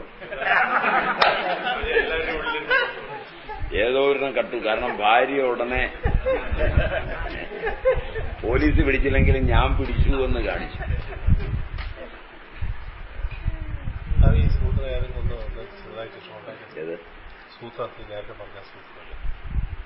അത് ഗൃഹ്യസൂത്രങ്ങളാണ്. അതായത് നിങ്ങളുടെ ജനനം, അതുപോലെ തന്നെ ഗർഭാധാനം, പുംസവനം, സീമന്തം തുടങ്ങിയുള്ളതിനെല്ലാം നിയമങ്ങളുണ്ട്. ഇവയൊക്കെ അടങ്ങുന്നതും നിങ്ങൾ എങ്ങനെയാണ് അച്ഛനമ്മമാരോട് അങ്ങനെ ഒക്കെ പെരുമാറേണ്ടതെന്നും ഒക്കെയുള്ള അടങ്ങുന്ന വലിയൊരു ശാഖയത്. അതിനകത്തുള്ളത് മുഴുവൻ നിങ്ങളുടെ ജീവിതക്രമത്തിന് വേണ്ടുന്ന, ആ ഗോത്രത്തിലെ വ്യക്തിയുടെ ജീവിതക്രമത്തിന് വേണ്ടുന്ന നിയമസംഹിതകളെല്ലാം അടങ്ങിയ ഒരു ലോകമാണ് അതിനകത്ത് പറയുന്നത്. അത് അനുസരിച്ച് ജീവിക്കുവാൻ വേണ്ടിയാണ് സൂത്രങ്ങളെ വെച്ചിരിക്കുന്നത്. അപ്പൊ അതിൽ നിങ്ങളുടെ ഗോത്രം ഏതാണ് ആ സൂത്രമേ പഠിക്കുക. നിങ്ങൾ ഇപ്പൊ ഗോത്രം അറിയില്ലെങ്കിൽ നിങ്ങൾ കശ്യപ ഗോത്രം, ഗോത്രം അറിയാത്തവരൊക്കെ കശ്യപ ഗോത്രം. കശ്യപൻ നിങ്ങൾക്ക് വാതിൽ തുറന്നിട്ട് തന്നിരിക്കുകയാണ്. ഗോത്രം നിങ്ങൾക്ക് അറിയില്ല, നിങ്ങൾ കശ്യപ ഗോത്രം. ഗോത്രം അറിയുമെങ്കിൽ ആ ഗോത്രം. അപ്പൊ അറിയില്ല, അച്ഛനമ്മമാര് ഗോത്രം ഒന്നും പറഞ്ഞു തന്നില്ല. ഇല്ല, 3-4 ഗോത്രങ്ങൾക്ക് ഒരു സൂത്രമാണ്. കുറെ എണ്ണമുണ്ട്. കേരളത്തിലുണ്ട്, ഗോത്രങ്ങളൊക്കെ കൂടുതലുണ്ടല്ലോ. അതായത് ശ്രുതി ഏത് വേദമനുസരിച്ചാണ്, ഋഗ്വേദികൾ, യജുർവേദികൾ, സാമവേദികൾ, അങ്ങനെ വേദമനുസരിച്ചുള്ള ആളുകൾ. വേദം കഴിഞ്ഞാൽ പിന്നെ അവരുടെ ഗോത്രങ്ങൾ, പിന്നെ അവരെ അനുഷ്ഠിക്കുന്ന സൂത്രങ്ങൾ. അപ്പൊ ഇങ്ങനെയാണ് അതിന്റെ പടി പോകുന്നത്. അത് നിങ്ങൾക്ക് അറിയില്ല എങ്കിൽ ഏതെങ്കിലും ഒരു ആചാര്യനെ കണ്ട് ചോദിച്ചാൽ, നിങ്ങൾക്ക് ഗോത്രം അറിയില്ലെങ്കിൽ നിങ്ങൾ കശ്യപ ഗോത്രം, ശങ്ക വേണ്ട. എന്നിട്ട് കശ്യപ ഗോത്രത്തിലെ ഏത് സൂത്രങ്ങളെ അവലംബിക്കണമെന്നെല്ലാം പിന്നെ സമയം നോക്കി ഒരു ആചാര്യനെ കണ്ട് ചോദിച്ചാൽ അദ്ദേഹം പറഞ്ഞുതരും. നമസ്കരിക്കുമ്പോൾ പോലും അത് വേണമെന്നാണ്. ഇന്ന ക്ഷേത്രത്തില്, ഭാരതഭൂമിയില്, ജംബൂദ്വീപില്, ഭാരതഭൂവില്, കേരള ക്ഷേത്രത്തില്, പരശുരാമ ക്ഷേത്രത്തില് ഇന്ന ആളിന്റെ മകനായ വിഷ്ണു ശർമ്മൻ എന്ന ഞാൻ അങ്ങയെ നമസ്കരിക്കുക, അഭിവാദനം ചെയ്യുന്നു. അഭിവാദേഹം വിഷ്ണു ശർമ്മ ഭോ. അപ്പോഴാണ് അദ്ദേഹം അനുഗ്രഹിക്കുന്നത്. സ്വസ്തിർഭവ വിഷ്ണു ശർമ്മൻ, ആയുഷ്മാൻ ഭവ വിഷ്ണു ശർമ്മൻ എന്നെല്ലാം പറഞ്ഞ് അനുഗ്രഹിക്കും. അഭിവാദനവും പ്രത്യഭിവാദനവുമുണ്ട്. അഭിവാദനം ചെയ്യുമ്പോഴാണ് പ്രത്യഭിവാദനം ചെയ്യുന്നത്. പ്രത്യഭിവാദനം ചെയ്യാൻ അറിയാത്തവനെ അഭിവാദനം ചെയ്യരുത്. ആരെങ്കിലും അഭിവാദനം ചെയ്യുമ്പോൾ കുന്തിച്ചിരിക്കുന്നവനെ പോയി അഭിവാദനം ചെയ്യരുത്. ഏത് അഭിവാദനത്തിനും പ്രത്യഭിവാദനമുണ്ട്. കാരണം അത് ഈശ്വരീയങ്ങളായ 2 ഭാവങ്ങൾ തമ്മിലുള്ള ചേർച്ചയുടെ മുഹൂർത്തമാണ്. അതുകൊണ്ട് അഭിവാദനം പഠിക്കണം, പ്രത്യഭിവാദനവും പഠിക്കണം. ക്ലിയർ? അത് ക്ലിയർ? കേരളത്തിന് പുറത്തുള്ള ക്ഷേത്രങ്ങളിലും ഇപ്പം ഉപ്പാനി ചെയ്യുമ്പോൾ അങ്ങനെ ഗോത്രം സങ്കല്പിച്ചിരിക്കുകയാണ്. എവിടെയാണെങ്കിലും വേണം. നിങ്ങൾ കേരളത്തിലാണെങ്കിലും എവിടെയെങ്കിലും പോയി ബലിയിടാനൊക്കെ പോകുമ്പോൾ നിങ്ങൾക്ക് ഗോത്രം പറയാൻ പറയും. അറിയില്ലെന്ന് പറഞ്ഞാൽ അവിടെ ഇരിക്കുന്നവന് വിവരം ഉണ്ടെങ്കിൽ അവൻ നിങ്ങൾ കശ്യപ ഗോത്രത്തിൽപ്പെടുത്തും. പിന്നെ അവിടെ ഇരിക്കുന്നവൻ വിവരമില്ലാത്തവനാണെങ്കിൽ ഓം പാർത്ഥായ പ്രതിബോധിതം സ്വാഹ എന്ന് പറഞ്ഞ് തട്ടിപ്പും കാണിക്കും.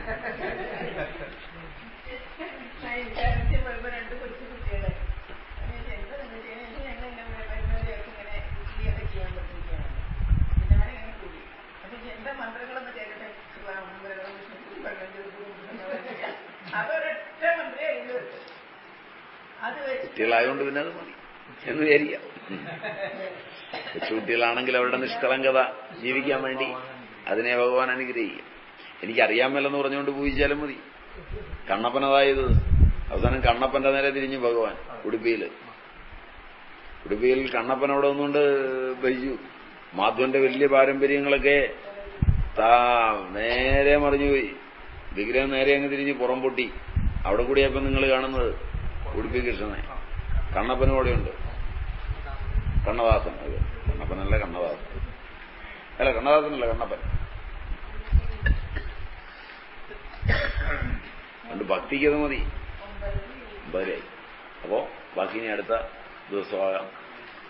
നിങ്ങൾ കാര്യമായി ചോദ്യമൊന്നും ചോദിച്ചില്ല. ഞാൻ കുറെ ഉത്തരം പറഞ്ഞു എന്നുള്ളതല്ല.